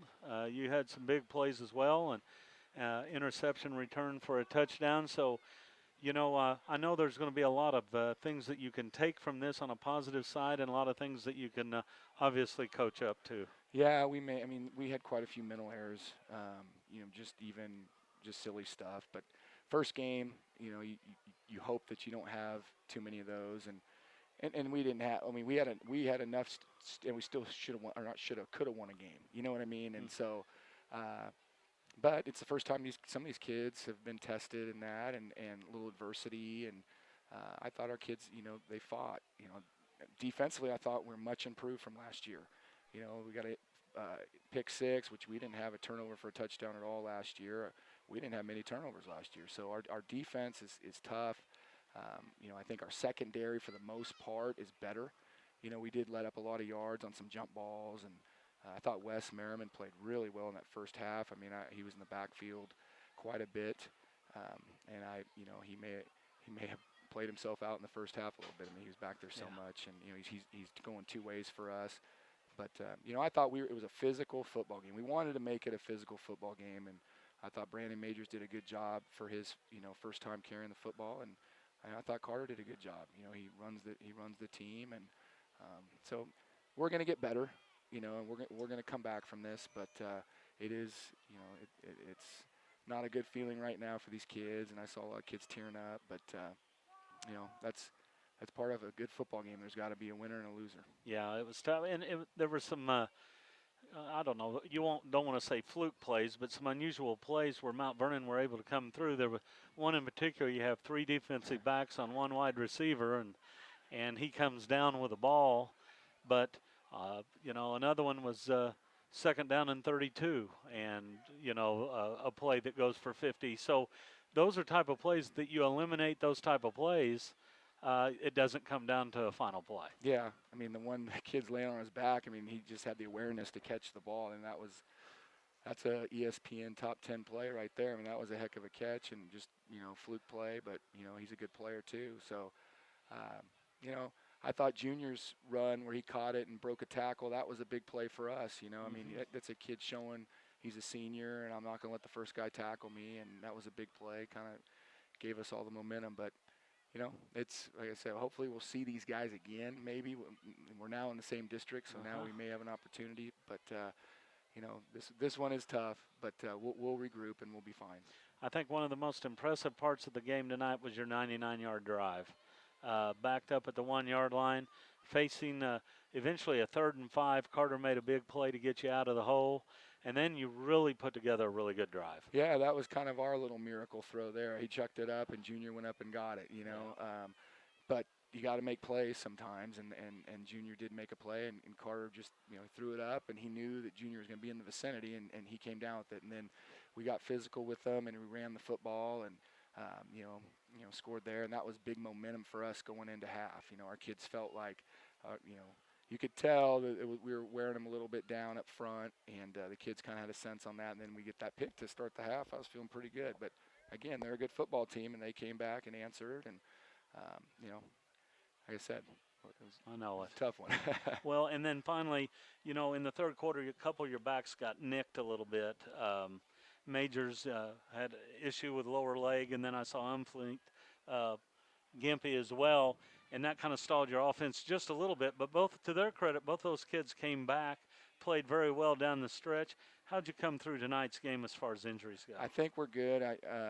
Ethan was a cramp, and Brandon I think he got a dead leg is what happened with him. So, but at one point, Ethan's our punter. He's not out in the punt formation, and next man up. Cole McCullough, who just joined the team a couple weeks ago, and he's back there catching a punt and kicking it. Now it was a low line driver, and I kind of thought it tipped one of their guys. I was screaming for it because we recovered it, but they didn't see it that way. Well, there was something thrown out there about the 45-yard line, and then it got picked up. So I don't know about that, but your kids played really well. And I know every team's different, but this team. I think is going to give you a lot of really good play and a lot of fight throughout the year. Yeah, I mean, it's a good group, great group. I saw a lot of good sportsmanship out there. You know, I saw one of their kids over there kind of gimping to get up, and our kids picked him up. And, you know, that's kind of stuff you want to see. Of course, you want to come out of these things with a W, but I thought the kids, they understand how to play the game right, and that's what we want. And, you know, doing that, they're going to be successful. Absolutely. Now, out of the frying pan into the fire, going to Marshfield, a team that went 7-2 during the regular season last year. Do you know much about them? Not really. I mean, I know they have a couple athletes back. They have, I think they're twins, and I think they put one at quarterback. But other than that, I know they graduated a lot, but they like their younger guys. You know, that was a game last year that kind of slipped through our hands, you know, there at the end. And so I know our kids will be, you know, we'll get them ready to play that one on the road. So I'm not worried about that. And, you know, it's like I was telling them, you know, we're not going to play. We won't. I told them we wouldn't play Mount Vernon for 2 years. Hopefully we get them again this year, but we're not going to play Marshfield for 2 years. I can guarantee you that because they're not on our schedule. So, Right. you know, just a little incentive for our kids. We'll get them ready to go. All right. Well, good luck as you get ready for week number 2. Thanks for joining us. We'll be back with more of the post game after this timeout.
Back at Burrell Fowler here in the post game. Mount Vernon wins it 22-21 on the game's final play.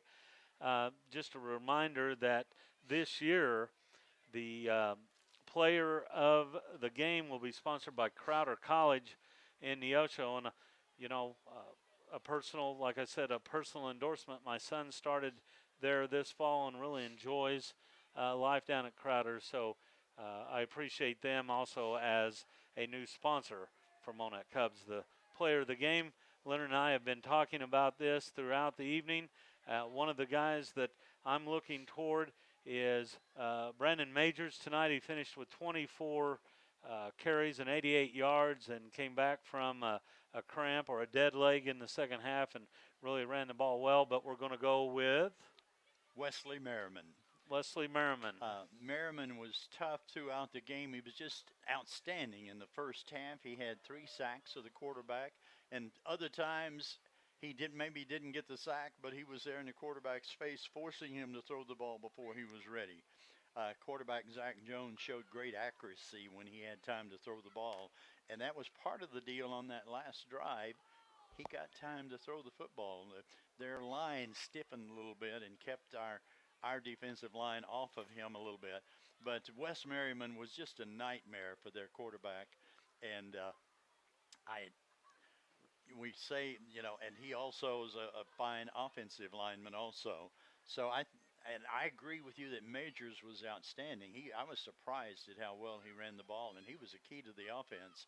Merriman was a key to the defense, but I thought Merriman was a little bit more outstanding tonight. All right, so tonight's player of the game, Merriman, recording 3 sacks in the first half and a number of other plays on both sides of the ball. In a game that saw Mount Vernon total 302 yards of total offense, Monett 288, so only 14 yards difference between the two squads.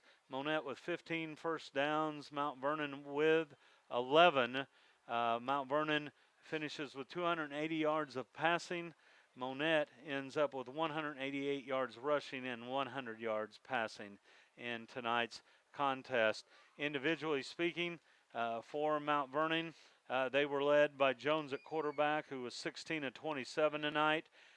His number 1 receiver, Darter, who had 2 touchdowns and over 100 yards in the contest. Majors finishes with 88 yards on 24 carries for the Cubs.